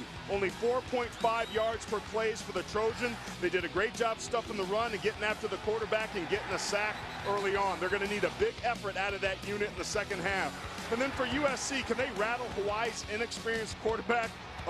Yeah, you could say that. 5 sacks, tons of pressure off the edge. Hawaii's only been able to generate 75 yards. So let's take a look at tonight's Bass Pro first half stats. I think at the bottom, that story tells it all. There's been turnovers on both sides, but it's only been the Trojans, Andrew, that have been able to capitalize, and that's been the difference so far.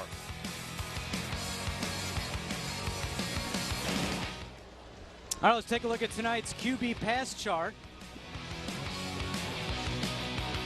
And we'll get to that in a second, but we'll start with the Pep Boys. Second half action about to get underway, and a beautiful night in Hawaii.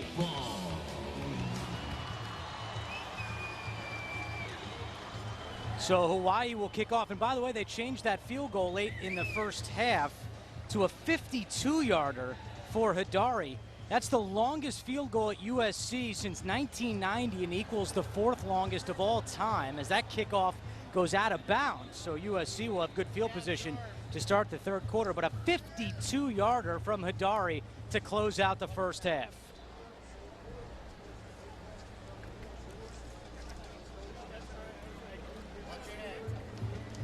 Let's go down to the field, check in with Lauren Gardner.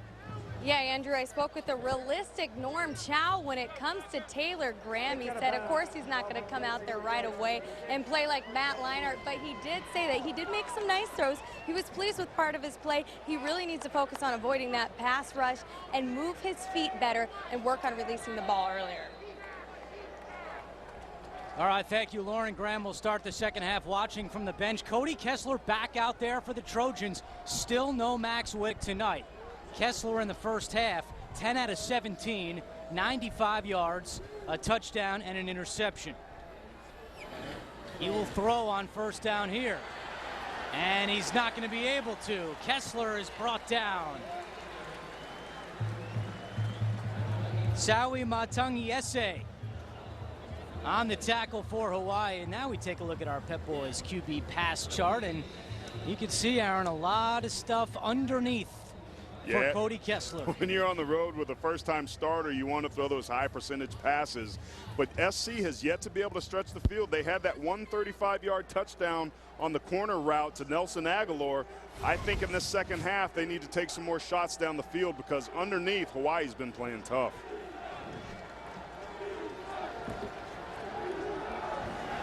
Kessler, plenty of time.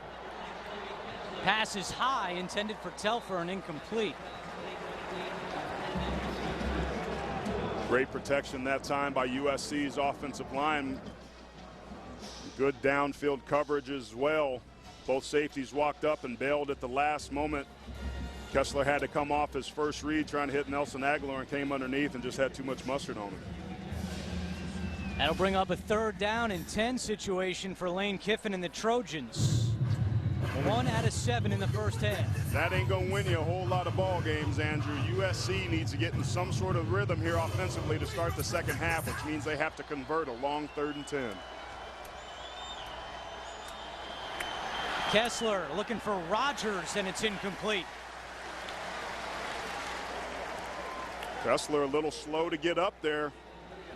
Both of these defenses being very aggressive, getting after the quarterback, and it's been the second efforts. There haven't been real quick sacks. It's been when the quarterbacks had to pull the football down because of good coverage that the second efforts by the defensive line have been able to get after the quarterbacks, and that time the Rainbow Warriors showed you how to do it. Alvarado had 2 punts in the first half for a 34.5 average. Gets this one away. Harding stays away from it. Lets it bounce, and a big USC bounce. Look at this. Still going. Inside the 5. Down at the 1. A 64-yard punt for Alvarado. Well, the punt's the only offensive play in football that's guaranteed to average 35 yards each time you do it. That time it was almost double it. Hawaii's got to be very careful, especially with as aggressive as USC's defense has been. They better get rid of that football right now.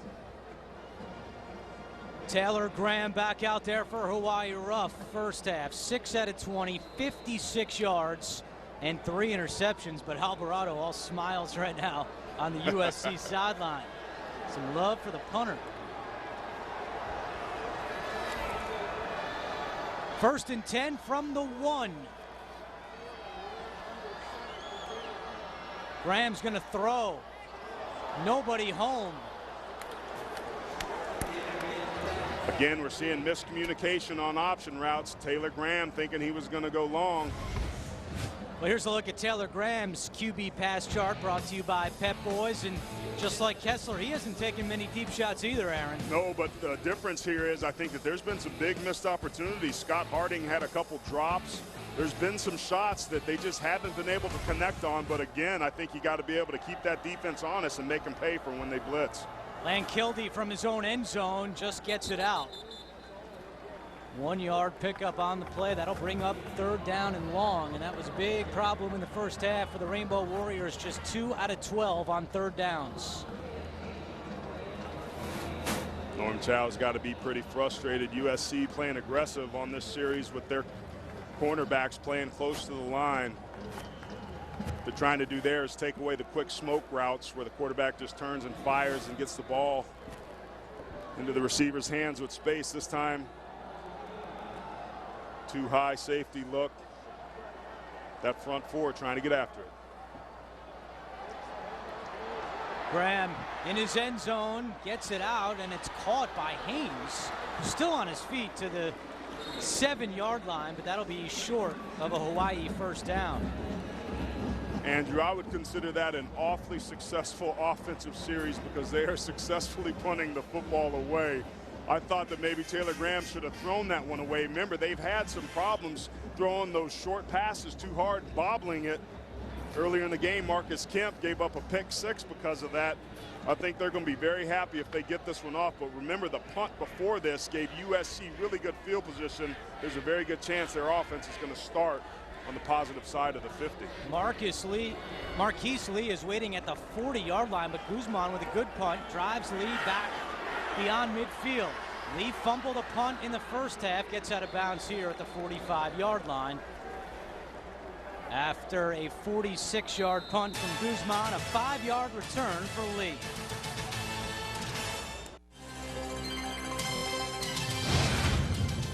College football on CBS Sports Network is being brought to you by Verizon.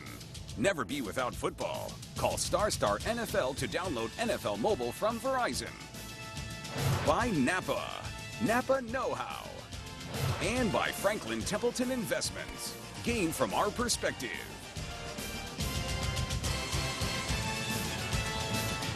USC on top of Hawaii 20-5 in the season opener of the 2013 college football season. And a change at quarterback for the Trojans. Max Wittek comes out to lead the Trojans on this drive. He started the final 2 games of last season against Notre Dame and then Georgia Tech in the Sun Bowl. 3 touchdowns, 5 picks on the season. So Kessler got his chance, and now we'll see what Max Wittek can do. Start with a run to Justin Davis. And he jumps forward to the 38-yard line. 6-yard pickup on the play. Garcia Williams there. What do you think of the move here by Lane Kiffin, Aaron? Well, I think it makes sense. I think they need to be able to continue to evaluate both of these quarterbacks. That was a nice kind of benign, safe time to make the change, if you will. Cody Kessler can probably feel pretty good about his body of work tonight. Certainly some things he would want back. We talked about USC taking shots downfield. Whittick's got that big arm. Let's see if they use it.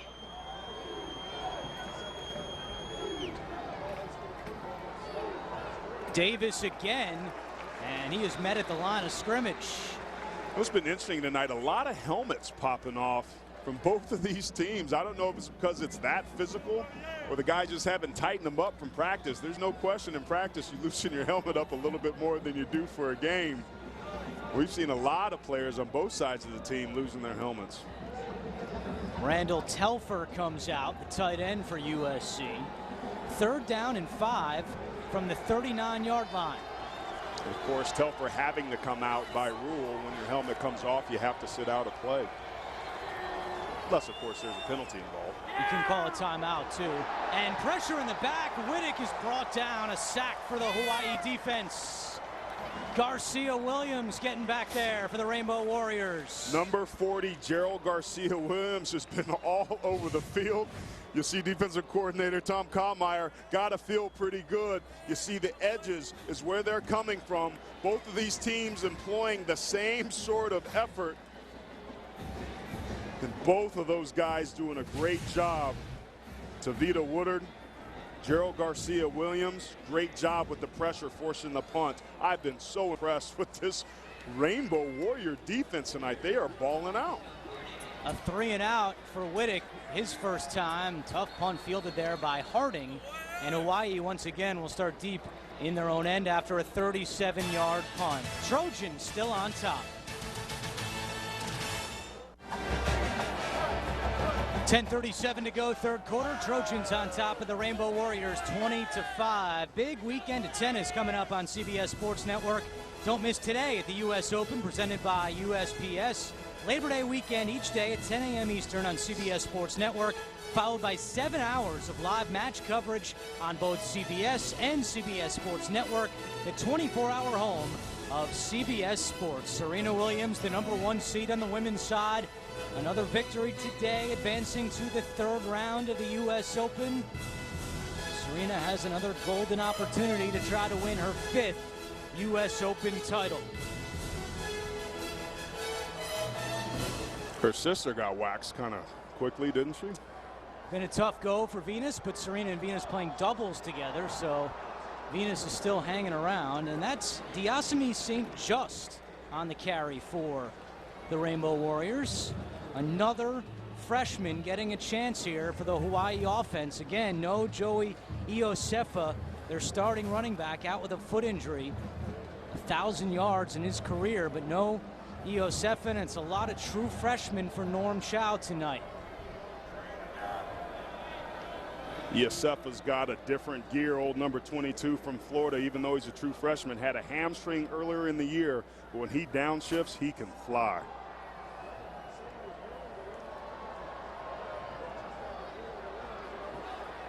Graham looking for Kirkwood, and the freshman makes the catch. Keith Kirkwood, freshman from Neptune, New Jersey. 24-yard pickup and a Hawaii first down. That was beautiful touch on that pass that time by Taylor Graham. Heading down that right sideline, looking to his read, comes off his read, something that he's been struggling with, but throws it over the young cornerback who remembers filling in for Anthony Brown, who left the game. Lays it in front of the safety and moves the chains. That's what Hawaii needs to do, is let Taylor Graham uncork his big arm. St. Just on that carry, Cravens the tackle. Kirkwood went up and got that one, Aaron. He was a basketball player in high school and wasn't really recruited that much for football. Norm Chow got in on him late, convinced Kirkwood to come to Hawaii, and he leaps for that catch and a Hawaii first down. Now it's 2nd and 10 with 9:10 to go in the 3rd quarter. Over the middle, incomplete. Dangerous pass over the middle by Graham. Again, that's a situation that requires a little bit of touch. Graham's got that strong arm, threw it a little bit behind St. Just. You have to be able to give your receivers a chance to catch it. But Scott Harding struggling a little bit tonight to pull in the football. Hawaii 2 out of 13 on third downs tonight. 3rd and 10 here.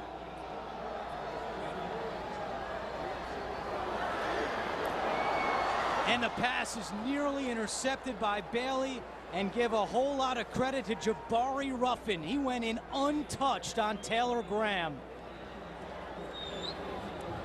The freshman Ruffin getting a lot of action tonight. Morgan Breslin out with a high ankle, and Ruffin making the most of it that time. They love Ruffin's athleticism. You see him here coming off the bottom of your screen. Just does a good job of letting Taylor Graham feel his presence. But again, miscommunication, just a poorly thrown ball, or maybe it's the young receivers running wrong routes. But the bottom line, the passing game for Hawaii is not in sync.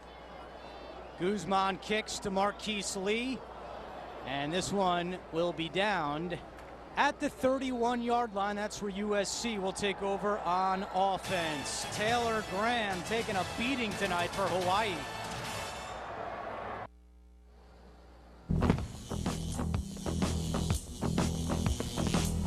I don't know.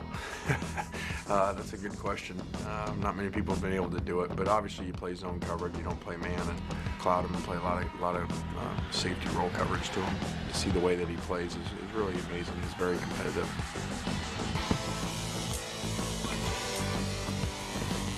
Yeah, you got to love what you see from this kid, Marquise Lee, and what he's brought to this team. So explosive, what he's able to do. 16 plays last year, over 40 yards. The average distance of his 14 touchdowns he had last year was 41+ yards. And he recently took out a insurance policy, news breaking today and being reported, to ensure his future. And that's a very common practice. And I think that players should have the right to be able to ensure their future earnings. And it sounds like Marquise Lee has certainly done that. Whittick in trouble, and he's brought down again by the Hawaii defense. Brendan Daly in the backfield to take down Whittick. Back to Lee really quick. Published reports say a $10 million insurance policy. Obviously an incredibly talented player who's likely a first-round pick. Just being careful, and that's what the published report said tonight about Marquise Lee. Another look at the sack. Great job of staying alive and reading what the pass protection was and finding the holes. Again, it's the effort of this Hawaii defense taking advantage of that slide protection there to come up with the big sack.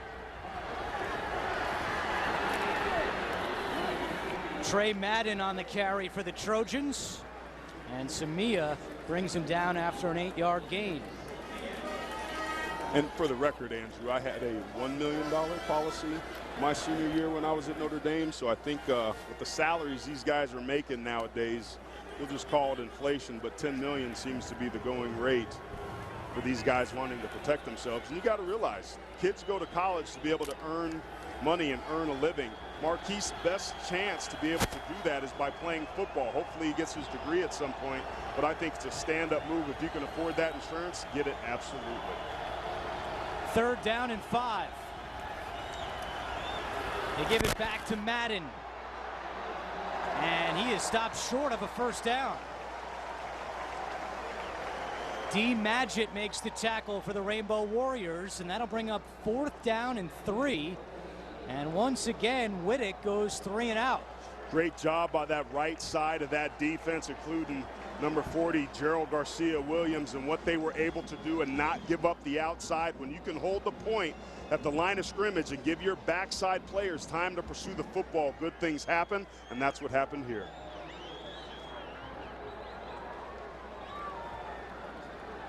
Alvarado had that booming punt last time out. Harding back deep at his 20, backpedaling to the 15, makes the catch, spins, and going nowhere. Tackled at the 16-yard line. We are at Aloha Stadium in Honolulu, Hawaii for opening night of the 2013 college football season. Alongside former Notre Dame All-American Aaron Taylor and Lauren Gardner, I'm Andrew Catalon. Make sure to join the conversation on Twitter tonight, #USC and #Hawaii Football. And Andrew, I think the story of the game has absolutely been those turnovers that you just mentioned, and that's been secondary to all the pressure. Certainly having true freshman receivers bobbling the ball over the middle is not going to be able to help you any. But Hawaii and this offense to have under 100 yards at halftime and to be struggling the way they are was unexpected. Wide, oh. Wow, I know what you're about to say. Chris Gant was wide open down the field. There's been several missed opportunities. This could be something that got Hawaii right back in this game, some miscommunication. Taylor Graham missed a wide open Chris Gant at the bottom of the screen on that one.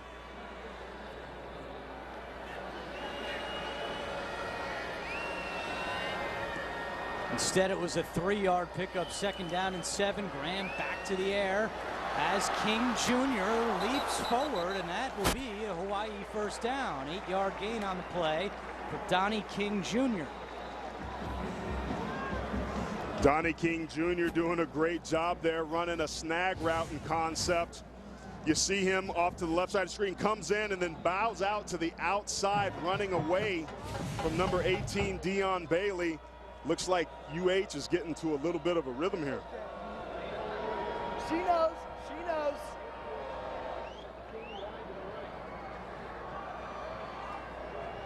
On 1st and 10, they give it to Laka Laka, the redshirt freshman, and he is stopped for a loss. We talked about Leonard Williams and what he's able to do. True sophomore, was a freshman All-American last year with just a tremendous job. He gets great push at the beginning of this play. You see what he's able to do lined up here in this spot, just being able to push the guard into the backfield. That's what you want. You control the line of scrimmage, actually pushes the right guard into the running back. That's what USC needs to do, is to control that line of scrimmage as they're a wounded Rainbow Warrior on the field. Still waiting on confirmation as to who that is down on the field for Hawaii. And there it is, the left tackle, Sean Shigematsu. His father played football at UNLV, and Shigematsu remains on the ground here at Aloha Stadium. Shigematsu's a big part of this offensive line. This is how so many players get hurt. You see right there, getting that right knee rolled up on. Do see knee braces on that knee, so hopefully he's okay. Well, neither team is very deep, and certainly Hawaii is not deep at all on the offensive line. Yeah, and this is a Hawaii team, Andrew, that was really, really banged up and been fighting through injuries and had some here early in camp, but last year, I mean, it was just the perfect storm. 8 season-ending injuries last year. Hawaii led the nation with the most first-time FBS starters, 32, including 6 true freshmen. That led the nation. A lot of guys got opportunities, but it wasn't what Norm Chow wanted to see, and certainly doesn't want to see this either. Shigematsu helped off the field.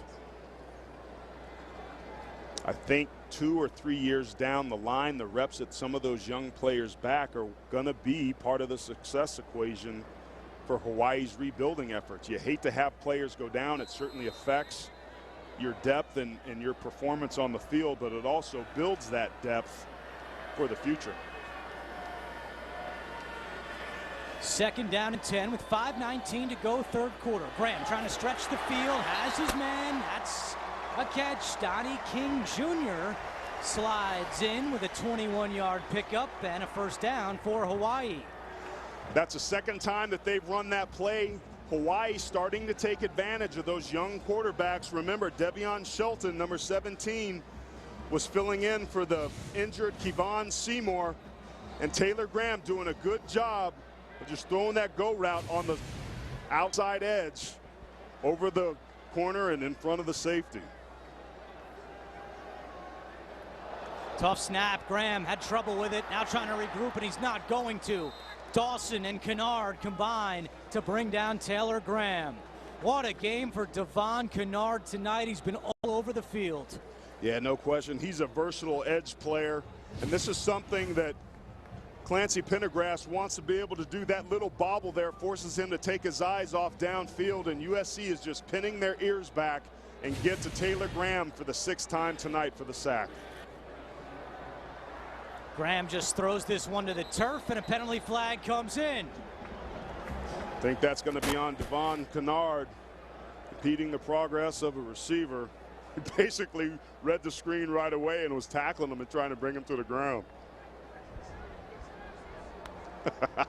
You see Lane Kiffin there arguing his point. Holding, number 42, defense. 10-yard penalty, 2nd down. Kiffin loses the argument. Kennard the guilty party.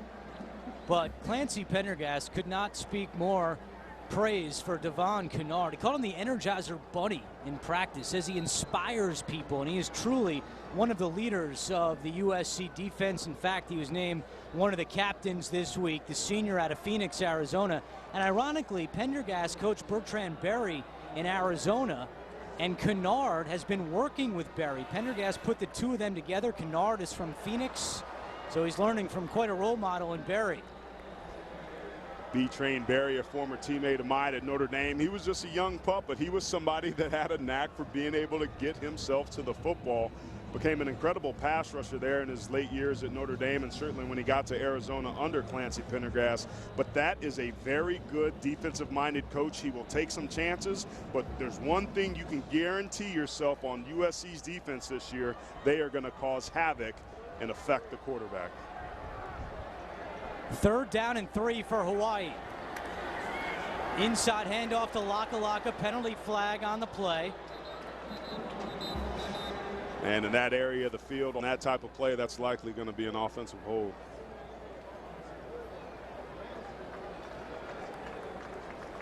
Personal foul, hands to the face. Number 90 of the defense, 15-yard penalty, 1st down. That's on George Uko. Finally, the old lineman getting some love. You wonder if sometimes this USC defense has been all the way on the outside here. There he is right up there. Keep your eye on him. George Uko sees the tackle pull around. Right there, he's got his left hand up in the face of number 71, Ben Clark, their center, who was on a back block. The official's right on top of it. So 1st down and 10 for Hawaii. Fake the handoff. Graham looking, intercepted. Dion Bailey right there, and that's the 4th pick of the night for Taylor Graham.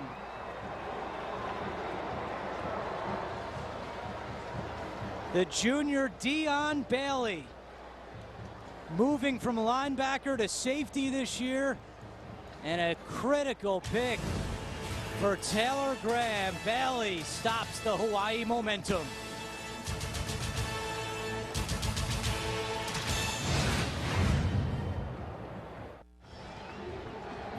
Welcome back to Hawaii. The Trojans up 20-5. Let's go back and take a look at that interception. Here's Chris Gant going to run a post route. One of the worst things a quarterback can do is turn his back to the defense. It's a great pay fake, but you see Taylor Graham right here doesn't see the Dion Bailey's right there. All he's expecting is Chris Gant to be there wide open. Because he turns his back to the defense, Dion Bailey's able to sink, and Taylor Graham never sees him, throws a perfect interception, and Taylor Graham was surprised on that because he thought Gant was wide open for the touchdown. Rough night continues for Taylor Graham. 11 out of 29, 4 interceptions. Max Wittick back out there for the Trojans under center on 1st and 10. 3:16 to go in the 3rd quarter. And movement on the line.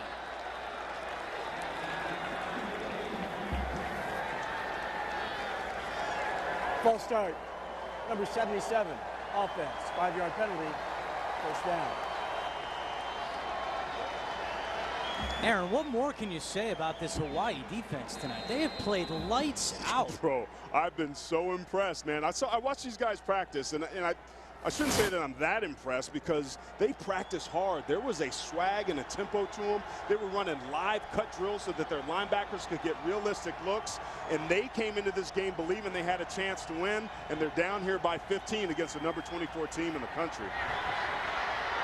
Some running room here for Davis, and Justin Davis with a big run, picking up 17 on the play. Matangiese brought him down. Justin Davis, number 22, the true freshman out of Stockton, California. He's got some speed. USC has no shortage there. The corner comes up and forces him to come back inside. But the difference there on that last play is the backside pursuit from the second-level defenders, and in particular the linebackers, was not there. Lane Kiffin said that of all the offensive players during summer camp, Davis made the most of his opportunities. With Silas Redd being banged up, it was Davis who stepped up, and he's getting some time now and getting another carry and more room for Davis. Another first down. Tackled from behind, but back-to-back first down rushing plays from Justin Davis. 14 yards on that one. USC is finding some success out on the outside edge. It's part of what they've been able to do so far tonight. Right there, they've got the defense surrounded. Great job out on the outside edge. And finally, it's the backside pursuit, but it doesn't show up till 10 yards down the field. But credit that right side of that offensive line and those wide receivers out there for creating some lanes out on the edge. Davis gets a breather here. Trey Madden back in behind Whittick on 1st and 10. Quick pass to Marquise Lee, makes the catch. That's where you got to be careful. Has some room, and another USC first down. Bowens forced him out. 18-yard pickup for Marquise Lee. That's the exact play that they scored on the first play of the game last year. Put your foot in the ground, make one move. He didn't do that earlier in the game, and he got tackled. He does it to get north and south here, and he moves the chains. That was Whittick's first attempt. And now Lee with 4 catches for 43 yards. I think Hawai'i would be advised to maybe roll a safety over the top of old number 9 there. Davis back in there, and USC just moving the ball right down the field. 8 yards for Davis. Let's go down in the field. Injury report from Lauren Gardner. Well, Andrew, unfortunately for Hawai'i, Sean Shigematsu is out for the remainder of the game. Trainers were quick to remove existing tape from his right ankle and brought out crutches right away. Trainer Eric Okasaki told me he will not be returning as he re-injured an existing injury on his right ankle. Okay, thank you, Lauren. Davis now with 42 yards rushing on the day. Trey Madden has 80 yards rushing. USC has had some success on the ground. Davis again, trying to get outside. Davis, another USC first down. All right, that right side of the offensive line, they had a lot of questions marks coming into this game, but keep your eye on the right tackle, Kevin Graff, doing a great job of helping to seal that edge out there. Good job of that entire front of that offensive line being able to get some push and help them move the chains. Impressive effort from these USC running backs. Again, Silas Redd out. DJ Morgan, another one of their top backs, is also out with an injury. Davis and Madden making the most of their chances tonight. Now Whittick wants to throw. Marquise Lee, incomplete. Lee slipped just a little bit as he turned for that ball and couldn't bring it in. Now you got to remember, Marquise Lee's been banged up a little bit in fall camp, and you have to wonder if the missed time is affecting him here in his first real action in 2013. It was a shoulder injury that bothered Lee for most of the summer. He owns or shares 22 USC records. 39 seconds to go, third quarter. And we have a whistle and a timeout. Timeout, USC. Their first of the half, 30 seconds in length.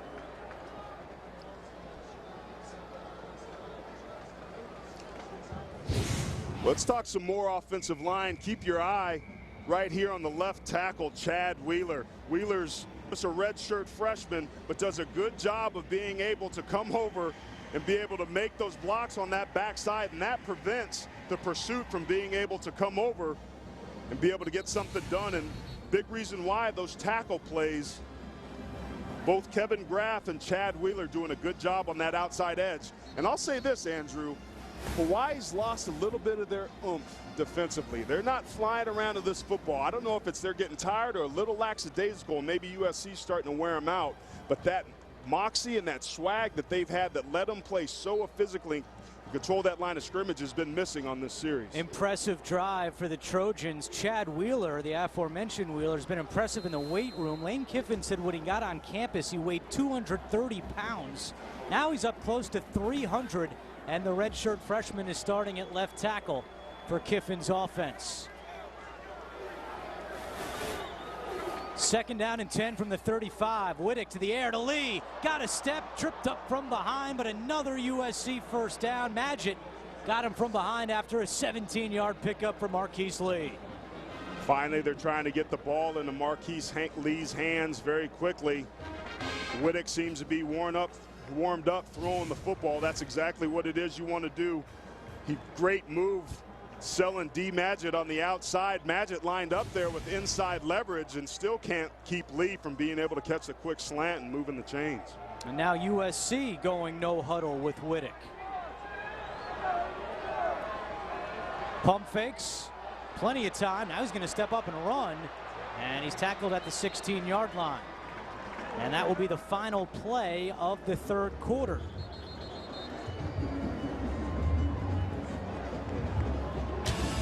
It was 20-5 at the half. It's 20-5 after 3. You're watching college football on CBS Sports Network, presented by Pep Boys.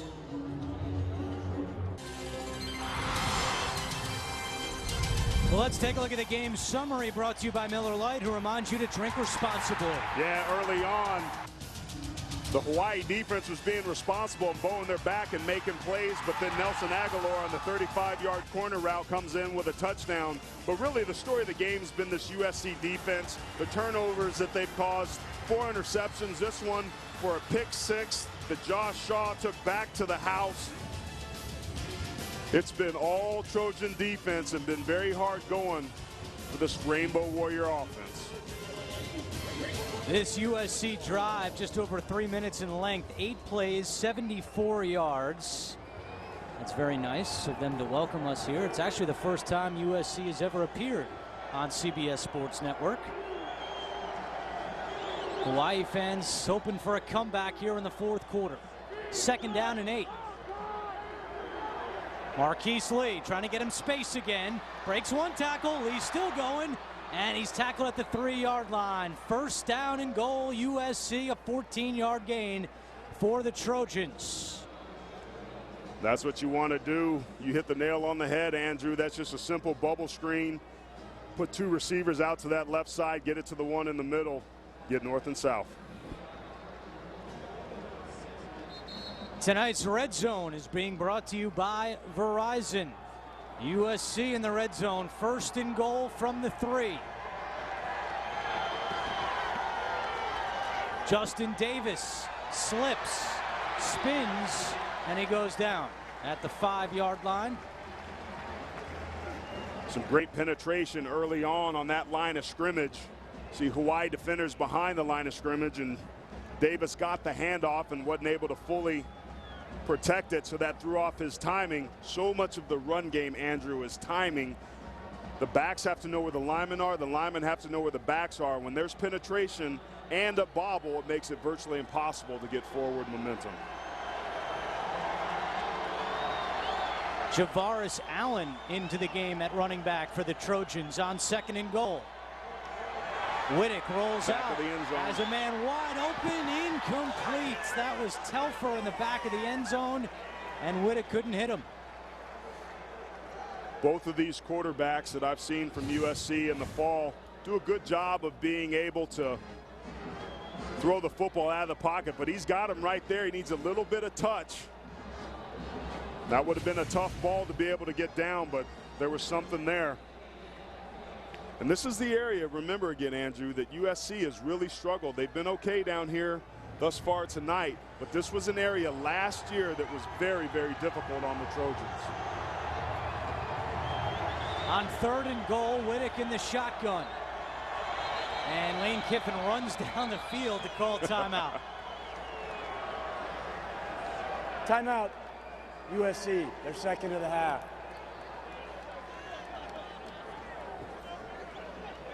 Second timeout this half for Lane Kiffin and the Trojans.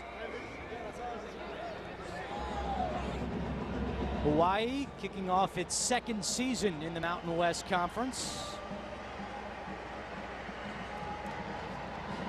And some changes this year in the Mountain West. 2 new teams, San Jose State and Utah State. 2 6-team divisions. I love the names, Mountain and West. Hawaii's in the West. And there'll be a title game this year, first time ever, to decide the Mountain West champion, December 7th, 10 Eastern on CBS. Conference continues to grow. Obviously, it was huge last year for the conference with Boise State and San Diego State staying put. Both those teams look to be good this year as well. It's going to be another competitive year in the league. Yeah, no question. I think the early odds-on favorites of Fresno State out of the West is going to face Boise State out of the Mountain. But just like last year, a lot of things can happen. Boise lost that unexpected game to San Diego State, and that kind of shook things up. And that's why we played the games. But from top to bottom, the Mountain West is as good this year as they've ever been. The fullback Pinner in motion on 3rd and goal. From the shotgun, Whittick, pump fakes, still has it. And Whittick is dragged down at the 5-yard line. Another great job by this Hawaii defense. Moses Samia leading the charge. Moses Samia has had a tremendous football game.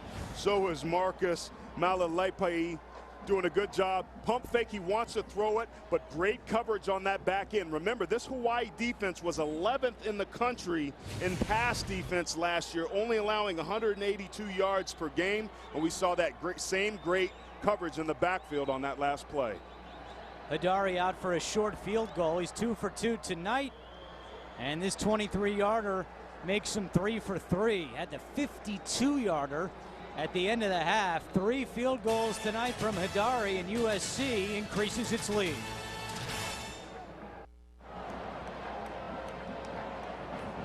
.10 remaining here in the 4th quarter. USC with a 23-5 lead over Hawaii, and USC with 22 freshmen on their roster, one of whom was just out for that field goal, holding the ball. Long snapper Zach Smith. He was already a star before he stepped on campus, and it was because of this video that he made during his free time after he committed to USC. Did it with a few friends. It took him a couple weeks to put together, but guys, I've seen some amazing trick shot videos in my time. I think this one takes the cake.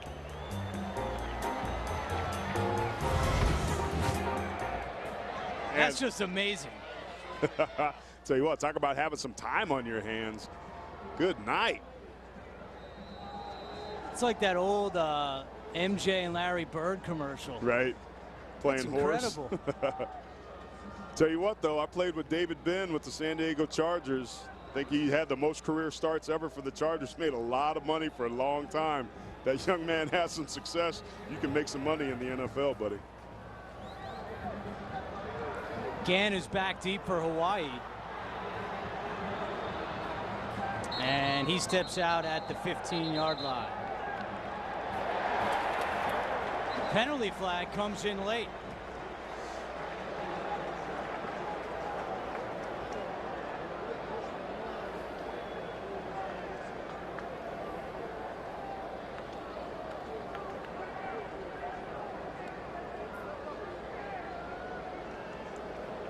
Personal foul, late hit, number 22, the kicking team. Penalty to be enforced 15 yards, first down.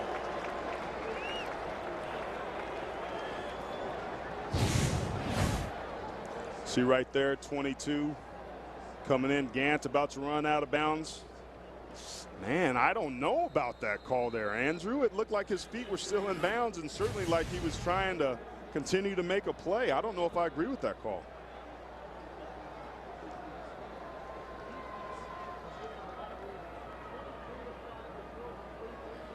Graham will throw, and the pass is caught. That's Marcus Kemp on the grab. But this USC defense has been an incredible story tonight. That front seven, which Lane Kiffin and Clancy Pendergast talked a lot about, has really held up well against this Hawaii offensive line. Constant pressure the entire night. And that's exactly why he wants to dial up that pressure, and he's done it with both his defensive linemen and bringing guys from the second and third levels. Laka runs for a Hawaii first down. Hawaii had so much energy earlier in this game, Andrew. They got to be able to have something that gets that spark back. They're kind of flat. They were in this ball game through the first half, no question. They've got to have some success here offensively so they can build from this and get back into this game. Graham trying to stretch the field here, looking for the deep ball. Incomplete. I'm not so sure that number 4, Torrin Harris, wasn't grabbing on and got away with one right there. You see him smiling, he's shaking his head. But keep your eye, once this ball's in the air, no problem there. Right there. It looked like he had his right arm inside, right there. He's grabbing his arm, which forces the wide receiver Marcus Kemp to attempt a one-handed pass. USC got real lucky on that one. Well, you and about 30,000 people at Aloha Stadium agree on that. Boos raining down from the fans here in Honolulu. Marcus Kemp, the intended receiver. No call on the play, so it's 2nd down and 10. Graham back to the air. Throws over the middle, and that would have been the 2nd interception for Dion Bailey. Again, pressure off that outside. Taylor Graham, when we talked to Norm Chow, said one of the things that he struggles with is locking on his primary receiver, going through his read progressions. Right here, he looks the safety. He sees that Pollard moves over, but he doesn't see the underneath guy, Dion Bailey, there. For some reason, Dion Bailey, number 18, has been invisible tonight for Taylor Graham. So 3rd down and 10. Graham's pass is juggled and nearly intercepted by Torrin Harris. Marcus Kemp couldn't bring it down. Harris nearly had USC's 5th pick of the night. Now you got to consider what's happened with Marcus Kemp, number 14. Torrin Harris has to be feeling pretty good about what's been going on. Taylor Graham puts the ball again where Marcus Kemp can catch it, but again, concentration for young receivers is very, very hard to do. That's part of their maturation process, and that one almost cost the Rainbows big time. Guzman kicks it away. Lee calls for a fair catch at the 14-yard line.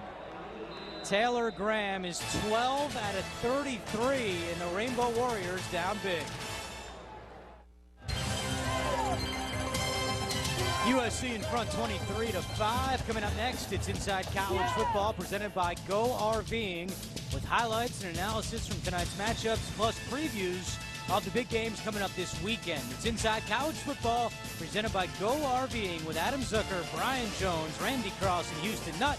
Coming up next on CBS Sports Network as we take a look at the AP Top 10 in South Carolina already with a win in the Bucks earlier tonight against North Carolina. I was pretty impressed with the way that Connor Shaw played today. You know, he's an extremely mobile quarterback. I think he threw well early. I think he was able to make some plays with his feet. But South Carolina is an interesting team. Davion Clowney, I think, got a very clear message that teams aren't going to let him pin his ears back and get after the quarterback. He had an extra person on him the entire game.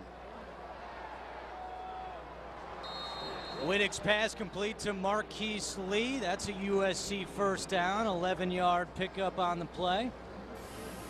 Let's take a look at Aaron's Heisman hopefuls. Clowney is on that list. Marquise Lee is not. Well, I think when they didn't give the Heisman Trophy to Ndamukong Suh several years back, that a defensive player was never going to be worthy of it. But I think we might see that change this year with Jadeveon Clowney because of the door that Manti Te'o opened up for him, finishing 2nd last year. 5-yard penalty, 1st down. But some of those other guys, Braxton Miller, explosive playmaker, when he puts his foot in the ground and gets north and south, and A.J. McCarron, Aaron Murray, he's got a big test here early in week 1. And I think a very underestimated and underrated quarterback in the Pac-12 is Marcus Mariota. I think he's considered a dual-threat quarterback, but he can wing it.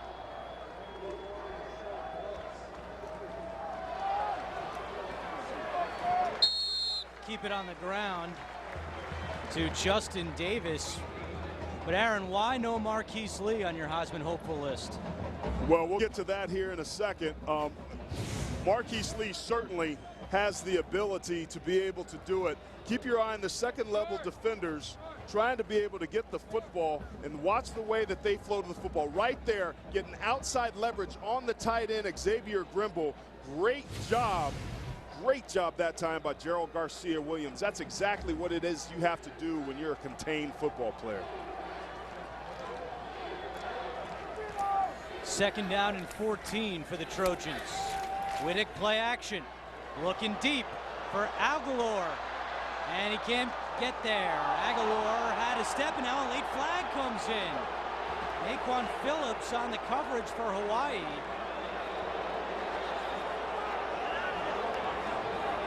Haven't been too many deep shots in this game for either team. USC tried one there.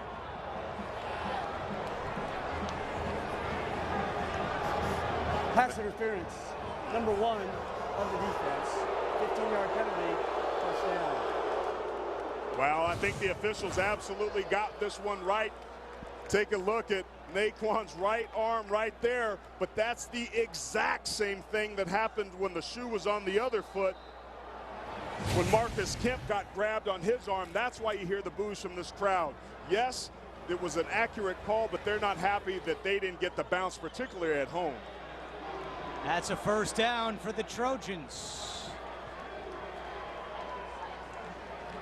Whittick again looking for a lead. Pass is broken up. Phillips was right there. You know what I love about that? Naquan Phillips being aggressive just after he got called for a penalty for being too aggressive. That shows a maturity that this young sophomore, I think, is going to be able to help him out of Miami, Florida. You got to be able to play aggressive with those guys. And going back to Marquise Lee about the Heisman Trophy, I certainly think he's somebody that's got potential. I just think with two young quarterbacks, the issues they have on their offensive line, and with what we've seen tonight, I think teams are going to roll safeties to him, and his numbers will go down this year. Nothing in the first quarter, but he's got 85 yards since then, and Justin Davis continues to impress. 19-yard pickup for Davis. What I love about Justin Davis is his open field running ability. He's a good north-south runner. But keep your eye on 82 right here. Randall Telfer does a good job. Remember, last time Gerald Williams couldn't get him there. He stays with his block just enough to push him past, and that's what springs Davis. Davis has 66 yards on the ground. Madden has 80 yards on the ground. Inside 10 minutes to play. Oh, one-on-one up top with Nelson Aguilar.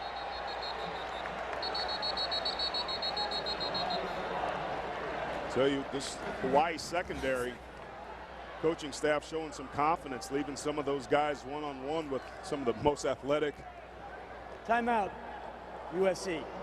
wide receivers in the country. That's USC's final timeout of the half.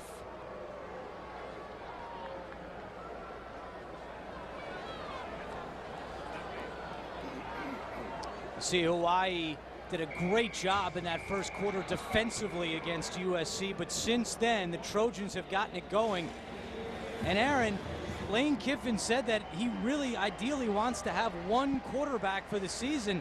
Where is he right now with 10 minutes to go in this game between Whittick and Kessler? Well, I tell you what, the game's not over yet, and before USC fans start calling for Max Whittick, and look how much more successful this offense was, a significant difference that Cody Kessler didn't have was the advent of the running game. Justin Davis has been a big part of those 200-plus yards in these last 2.5 quarters, and that running game was just not there. Remember all that praise we were giving Hawaii and their defense for being able to stuff the run.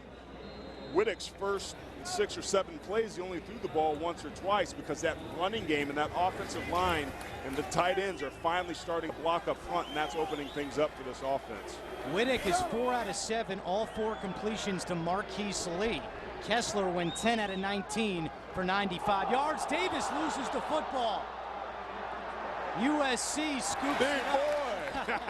John Martini. Man, he was trying to put that on the highlight reel. He was not thinking about falling on it. He picked it up, started running. Let me tell you what, that's every big dude's dream, to go rumbling, bumbling, stumbling. But Justin Davis has to be able to put this football away. Great job of stripping that football out. That aggression from Hawaii starting to come back. But come on, the coaching point on Martinez, get yourself on the ground. Brendan Daly doing a good job of punching that ball off and shedding his blocker to make the play. 10-yard loss, 2nd and 20. They give it to Trey Madden this time. Madden moves across midfield.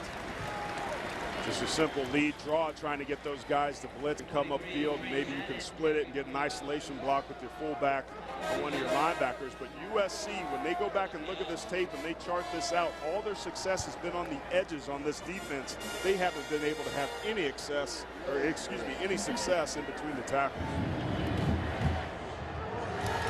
3rd down and long for Whittick.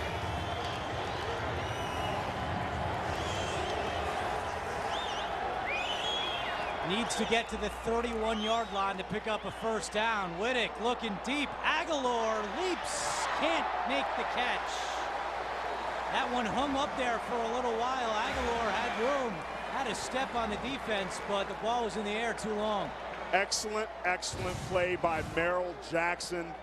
The safety that's over the top doing a great job of coming off of Marquise Lee and dislodging Aguilar from the football. That was 3-on-2 played at its best. Look at the safety coming off of Lee, and you see Aguilar feeling those footsteps, and number 10 can't come down with the football.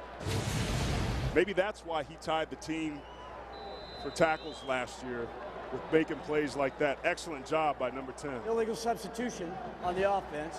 5-yard penalty, 4th down.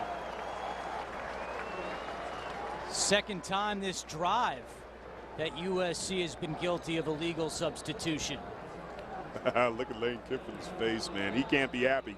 Remember, he told us he wanted to be able to protect the football tonight. They just put it on the ground, and they didn't want to be too big little, meaning we don't want to have big plays down the field and they kind of chip away. We wanted to play consistent and eliminate the negative plays, but there's certainly a lot of stuff for this Trojan offense to work on. They've been far from perfect. Harding catches the punt at the 10, and he is dragged down at the 16-yard line by Vanuku of USC. Trojans still on top.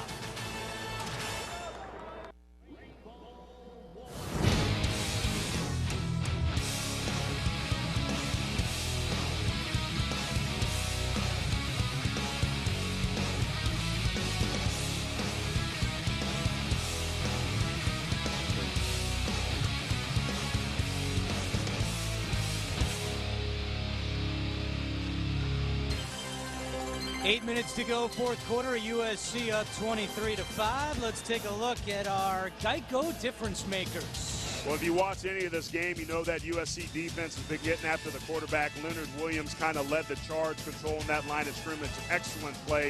Expect a big season out of him. Really impressed with number 11 with what he's been able to do, 2 PBUs. But I got to tell you, this could probably be a group award for this defense, as Merrill Jackson's played great, Brendan Daly's played great, Gerald Garcia Williams has played well. I've been really impressed from top to bottom with the Rainbow Warriors.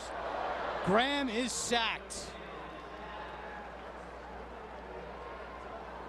8th time tonight that Graham has been sacked, and that time it was Marcus Simmons getting back there.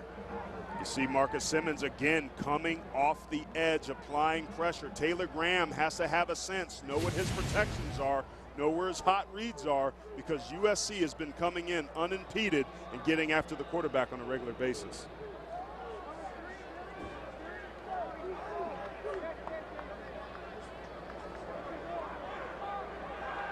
Hawai'i audibling, so's the Trojan defense. Pressure again off this edge. Just gets off the play.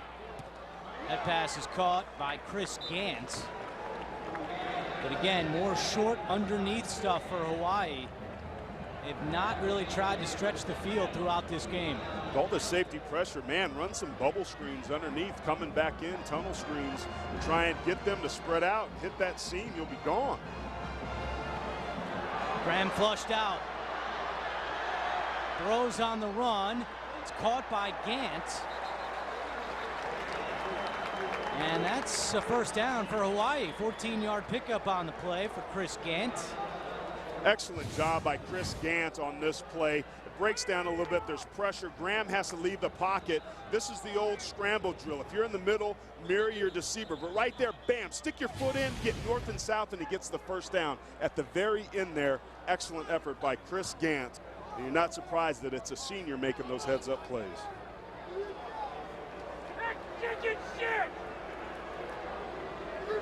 Dion Bailey walks slowly off the field. Bailey had off-season shoulder surgery and was slowed this summer. Again, that's a position that they can ill afford to get guys banged up. Bailey's been banged up all the camp. Played a lot tonight and been played well. Laka makes the catch in the flat.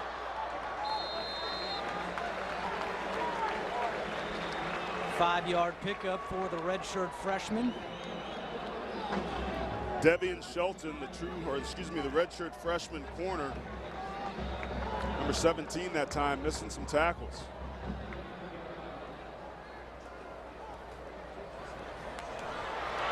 Graham doesn't get rid of it and nearly pays the price, but there's a flag here right at midfield. A lot of contact between Chris Grant and some of those defenders, including 17 Devion Shelton. Interesting to see what the officials call here.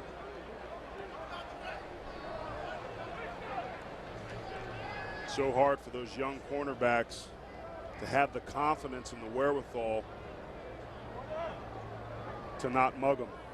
Holding the 17 of the defense on an eligible receiver. 10-yard penalty, automatic first down. Keep your eye at the bottom of the screen right here. Gets pushed, but he basically pushes him down and grabs him a little bit further down the field than maybe he should have. And again, Devion Shelton is playing for the injured Kevon Seymour. USC very, very thin, getting thinner in their defensive backfield. Misfire there from Graham.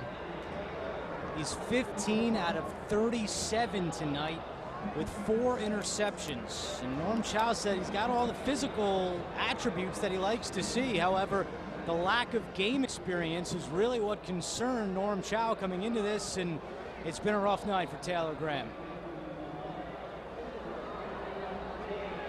That pass is completed, incomplete.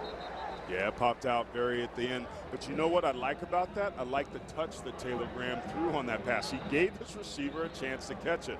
So many times tonight, the reason he's only got 15 completions is because they would have put a ton of mustard and zip on those balls, not even giving his guys a chance to catch it. That time, at least, it was softer, but the receiver didn't come up with it. That was Donnie King Jr. who couldn't make the catch. 3rd down and 10. This time looking deep for Kirkwood. Great catch, and then it comes out at the end. Incomplete coverage on the play from Shelton. Wow, Kirkwood had that one almost all the way to the ground, and it came out at the last minute. Great job this time by Stephen Laka picking up the pressure to allow this to happen. Keith Kirkwood goes up and gets it, but you got to give Devion Shelton credit where credit's due. He grabs his arms, forcing Kirkwood, leaving him unable to be able to bring that football down. Right after he makes a mistake, he comes back and makes a big play. That's huge for a cornerback at a position where you need a ton of confidence to play. Hawaii forced to punt. Marquise Lee back deep for the Trojans. Fair catch called for by Lee with 5:27 to go in the 4th quarter. USC up 23-5.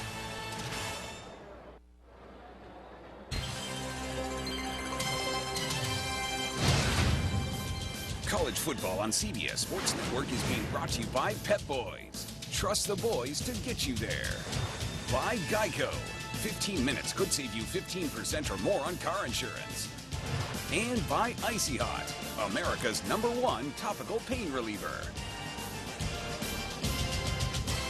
Business trip for USC, but it's hard not to be impressed with the beauty of Hawaii. Aloha Stadium, 50,000 seats, 39th season of football at Aloha Stadium. And right now, the hometown Rainbow Warriors down 23-5. As this game has been dominated by the USC defense. Madden on the carry for USC. He's got some room down the sideline. Madden is knocked out of bounds after a big pickup on the play. Trey Madden and Justin Davis. A freshman and a sophomore carrying the load tonight for the Trojans. If you can see him up at the top of your screen, number 1, Naquan Phillips right there doesn't show up. They broke contain, and again, the vulnerable spot on the ground for this Hawaii defense has been out on the edges.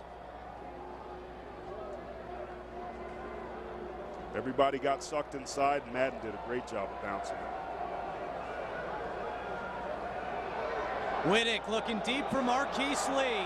Has a step. Lee can't make the play. I'm telling you, I don't know what it is with Marquise Lee. Maybe he's not focused. Maybe the lack of practice and being banged up. But in last year's game, the first game of the season, he had several big drops as well. Max Whittick standing strong in the pocket, getting popped, but delivers a BB perfectly thrown. I mean, the only thing Max Whittick did wrong there is he hit Marquise Lee in his hands. I mean, are you kidding me? That's what you... Got to make that catch. Been a tough night for Marquise Lee. Travaris Allen on the carry for the Trojans. You're just not used to seeing that out of Marquise Lee. That's a concentration deal. It's certainly not ability. But a lot of people were wondering whether or not Marquise Lee, how's he going to translate to the next level? Let's be clear. The scouts absolutely love this kid, but there are a lot of improvements that he can make in his game. His route running can get sharper, his concentration and hands can get sharper. He's got great hands. He attacks the football, but I think at times he just lacks concentration. 3rd down and 11 for the Trojans with 4:15 to go in the 4th quarter. Whittick over the middle to Marquise Lee. This is where he's got a special. first down and knocked out of bounds. 18 yards on the play.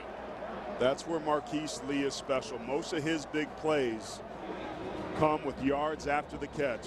Simple crossing route, ball travels in the air, maybe 5 yards. Whittick does a great job of leading him so that he can use his acceleration to get upfield. Acceleration, if there's one characteristic of Marquise Lee, I'd say that that's it. He goes from 0 to his top gear very, very quickly. Now over 100 yards receiving after that catch for Marquise Lee, and he goes to the sideline to get a breather. Inside 4 to play. Allen carrying the pile forward, still going. Travaris Allen picks up 8. We didn't see that in the first half. What we saw in the first half was Hawaii flying around, giving them lots of compliments of how they were flying to the football. Now they look tired. We talked about Tavita Woodward. Look at all the hands on the shoulders. These guys are tired. They're worn out. Hands on the shoulders, no fire, nobody trying to get a stop. This is 2nd down. Whatever it was that Hawaii's defense used early on in this ball game was worn thin.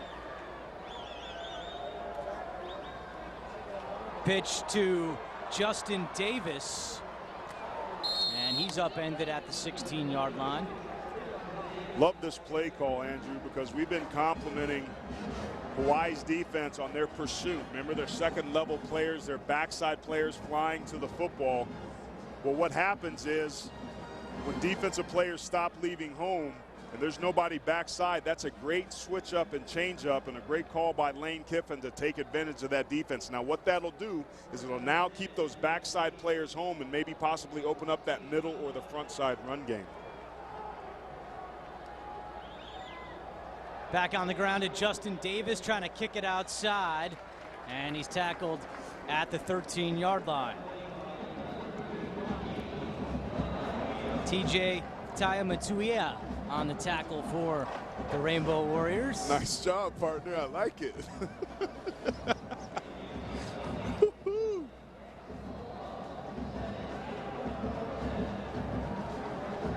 Tonight's Red Zone is being brought to you by Verizon. Oh, full disclosure is that we practiced saying a lot of the names by reading street signs this week.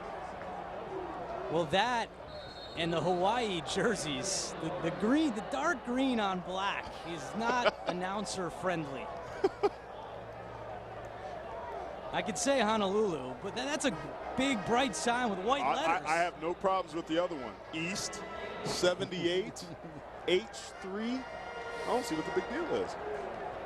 Now here's where you got to play for pride if you're Hawaii, right? You've been playing great all game. It doesn't look good for you, but bow your back, have some pride, and keep these guys out of the end zone, or at least force them to a field goal here on 3rd down. Javaris Allen on 3rd and 3. Knocks over one, and a first down for USC. Well, Javaris Allen bulked up in the offseason, and he showed off his muscle right there. That was powerful. That wasn't quite the response that I was talking about, but good night. That is a big physical run, and exactly what it is you want to be able to do as a defensive player. You cannot allow yourself to get run over like that. Charles Clay is going to be very, very upset watching film because that just wasn't a good effort. Timeout, Hawaii. Their first of the half. 30-second timeout. Timeout called for by Hawaii. And this USC defense, keep in mind, without Morgan Breslin tonight, who's out with a high ankle injury, they have still been very dominant up front. That front seven has been so impressive, applying pressure. A total of 7 sacks on the night. Without question, I think that this front seven at this point is the strength of this, not only the defense, but the team. Tremendous ability to be able to get after the quarterback. We've seen some great individual performances by Leonard Williams, Devon Kennard. I tell you what, even Deion Bailey was getting in that action, being able to get after it a little bit. George Uko, that front seven has been tremendous. Clancy Pendergast has an incredible unit on his hands, but the depth in the defensive back end is going to be a concern for this team moving forward. So many explosive offenses in the Pac-12. Can you leave those guys on an island by pinning your ears back and trying to get after the passer? That is going to be a fun storyline, and I think one of the most critical to the success or failure of USC this year. Some of those depth issues because of the NCAA sanctions, second of a 3-year probationary period that reduces scholarships. And Justin Davis into the end zone, touchdown, USC.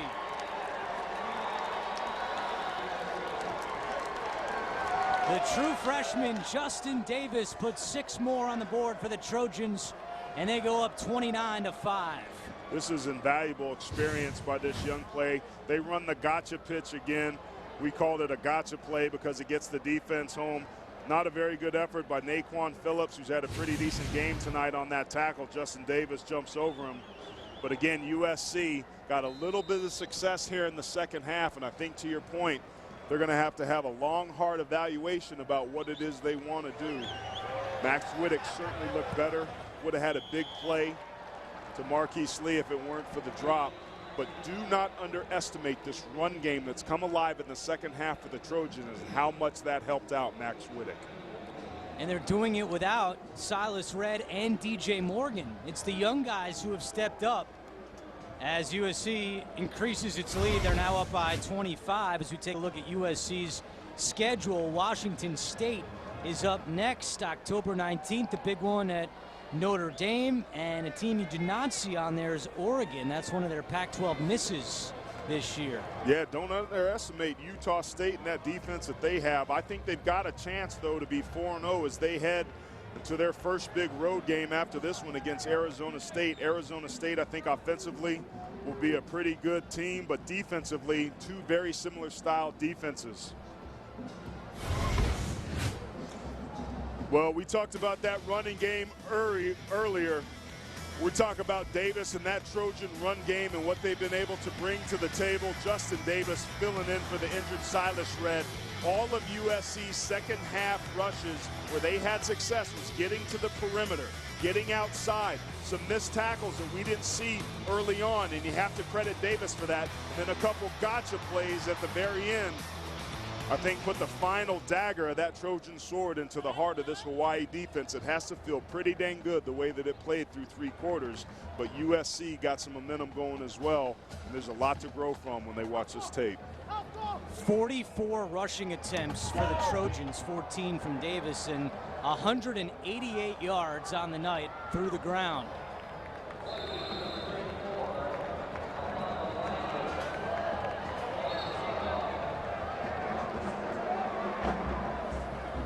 USC has still not lost an opener since 1997, and they'll also keep alive another impressive streak. They have not lost a non-conference road game since 2002. That was at Kansas State.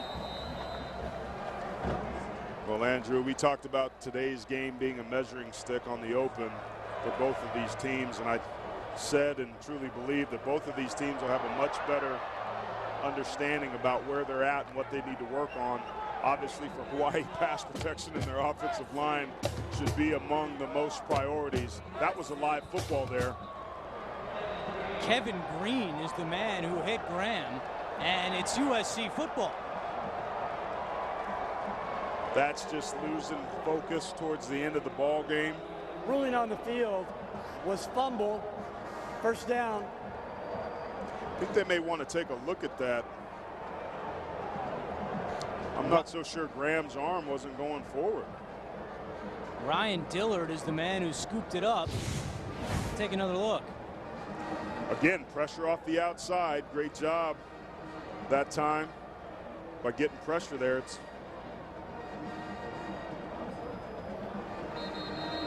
That was Kevin Green. Previous play is under further review. And they are going to I review think it. that they should take a look at this. He started his throwing motion, but whether or not his arm was coming forward when he got hit, it looked to be simultaneous. Kind of hard to tell. That look we saw right before this one was a pretty good look. So in terms of that measuring stick for USC, there's a lot of potential on this team. This defense will keep them in a lot of football games. I think once they get their quarterback situation settled, that will help them tremendously. But health across the board for this team. Can they stay healthy through 12 regular season games? Because they didn't make it through the first quarter without having guys go down.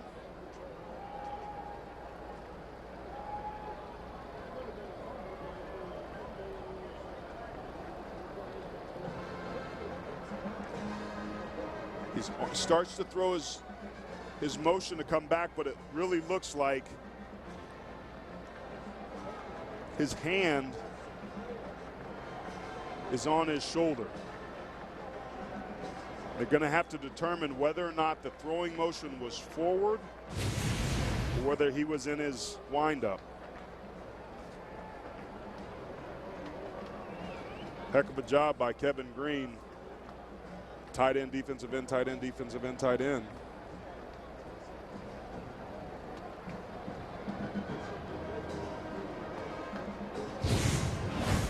One more look at this.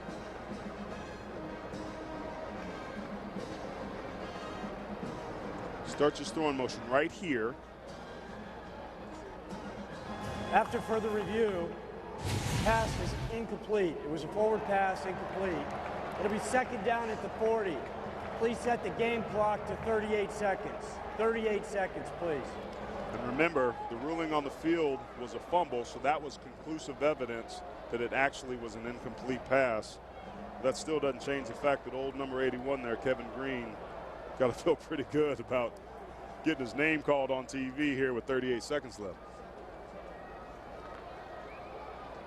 No shortage of pass rushers for this Trojans defense. Been really impressive to watch. As a former offensive lineman, Andrew, I could tell you it's going to be a long film session on Monday for this Hawaii team. There's going to be a lot to build from these Trojans. They should be happy about the way they got after the quarterback. Certainly defensively. And you look at one of the quote-unquote weaknesses of this team coming in, and more of a question mark was the secondary, and I thought their secondary played great tonight. They did. There were some issues there at times. Remember, there were some big drops. There were some no calls on some pass interference that took place. Graham taking a deep shot to Kirkwood. He's got it. Kirkwood races in for a Hawaii touchdown. A 60-yard touchdown from Graham to the freshman Keith Kirkwood. Wait a minute. Did I disagree with you about how good their DBs were playing? We go down together, partner. Thanks, bro. That's exactly what this Hawaii team needed. That is going to be making that whole painful film for Taylor Graham, who had pressure in his face, showing his arm strength and precision and touch. It makes me wonder why Hawaii waited so long Norm Chow told us that that's the best thing that he does, and he beats, remember, the backup cornerback, Devion Shelton, number 17, for a touchdown. Tyler Haddon, they faked the extra point. And they are in for 2.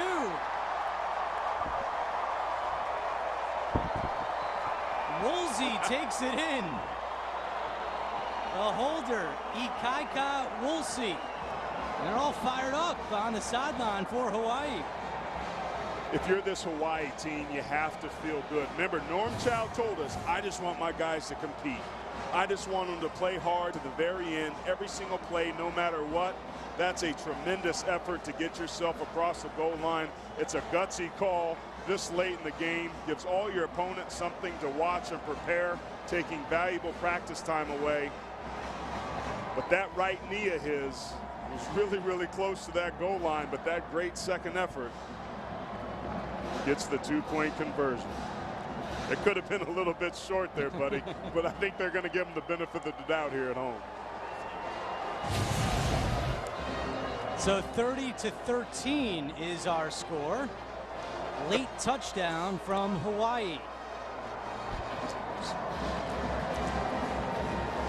Hawaii has a very tough schedule coming up at Oregon State next week, and then they go to Nevada.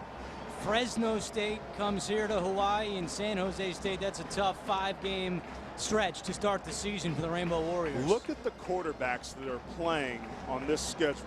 Sean Mannion at Oregon State, Derek Carr at Fresno State, San Jose State's David Fales, Utah State Chucky Keaton, one of my favorite quarterbacks, Brett Smith at Wyoming. The Mountain West, top to bottom, may have the best quarterbacks in the country, but there's some very good teams on there. I think Hawaii is going to surpass potentially their 3 wins from a year ago. Hawaii setting up for an onside kick with 30 seconds to go.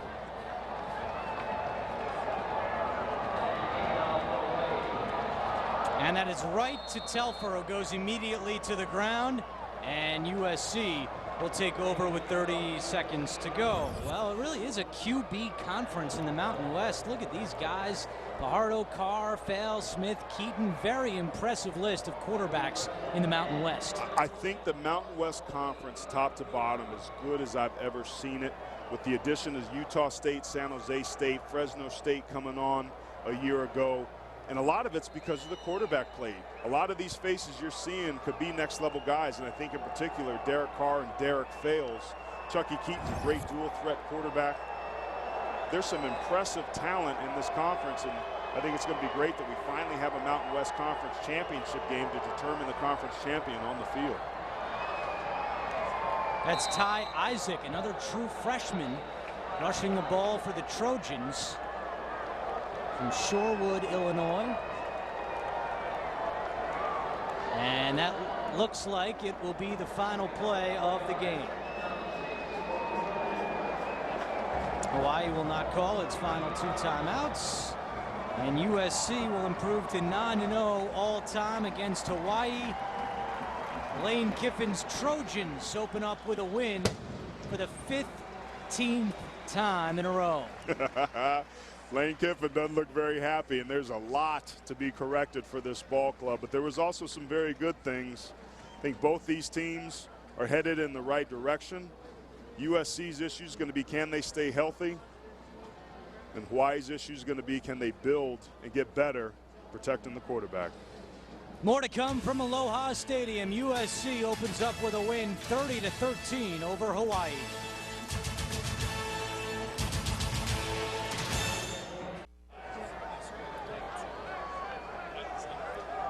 This one in the books from Aloha Stadium. USC with a 30-13 win to open up the season over Hawaii. Time now to take a look at our Napa play of the game. This is going to be the young bobble by the young receiver Marcus Kemp. And Josh Shaw, a great job doing the tip drill heads-up play.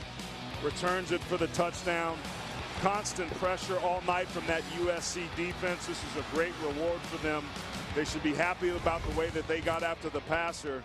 That was one of the positive plays from that back end tonight for that banged-up DB unit. USC defense with 4 interceptions of Taylor Graham. And Aaron, who do you think runs out for quarterback next week for USC? Well, I tell you what, I don't know if they know any more than they did before this. I think you have to be able to factor in that run game. The good news is that USC has 2 guys that they can count on. That'll do it from Aloha Stadium. For Aaron Taylor, Lauren Gardner, our entire crew, I'm Andrew Catalan. For scores, highlights, features, and more, go to CBSSports.com. This has been a presentation of CBS Sports Network, the 24-hour home of CBS Sports. Once again, the final score, USC 30, Hawaii 13. Don't go anywhere. Inside College Football coming up right now on CBS Sports Network. All right, Andrew, Aaron, thank you very much. Aloha. Aloha to sleep. We're coming up on 3 a.m. Eastern time here on the opening day and tonight. It's time for a luau. What are you talking about? Of the college football season. Adam Zucker here with Brian Jones and Houston Nutt. Hey, from 5-3 to 30-13 by the time they exchange those touchdowns at the end. Aaron was talking about how they have 2 quarterbacks they can count on, but there's a lot of work to be done, it seems like, for this USC team here, Coach. A lot of work. And the good thing is when you win a ball game, there's nothing like going back on Sunday and correcting. You can get on them good, get on them hard. Defensive line looked pretty stout to me now, BJ. They got to the passer and really moved that offensive line back. Yeah, but the offensive line for USC didn't look that stout. I mean, they were pushed around. Hawaii was able to get pressure on both of these quarterbacks, no matter if it was Whittick, if it was Kessler. They put pressure on them, forced them into turnover. So you're right, but it's easier to go and correct things when you got that W. Yeah, 7 sacks, 4 interceptions. Whittick, 4 of 9. Kessler, 10 of 19. So Whittick maybe didn't get the reps that everyone but Lane Kiffin thought he was going to get because Kessler had the whole first half. Lots of things going on around the country. Another game actually still in progress. Lots to discuss when we come back in 30 seconds on Inside College Football.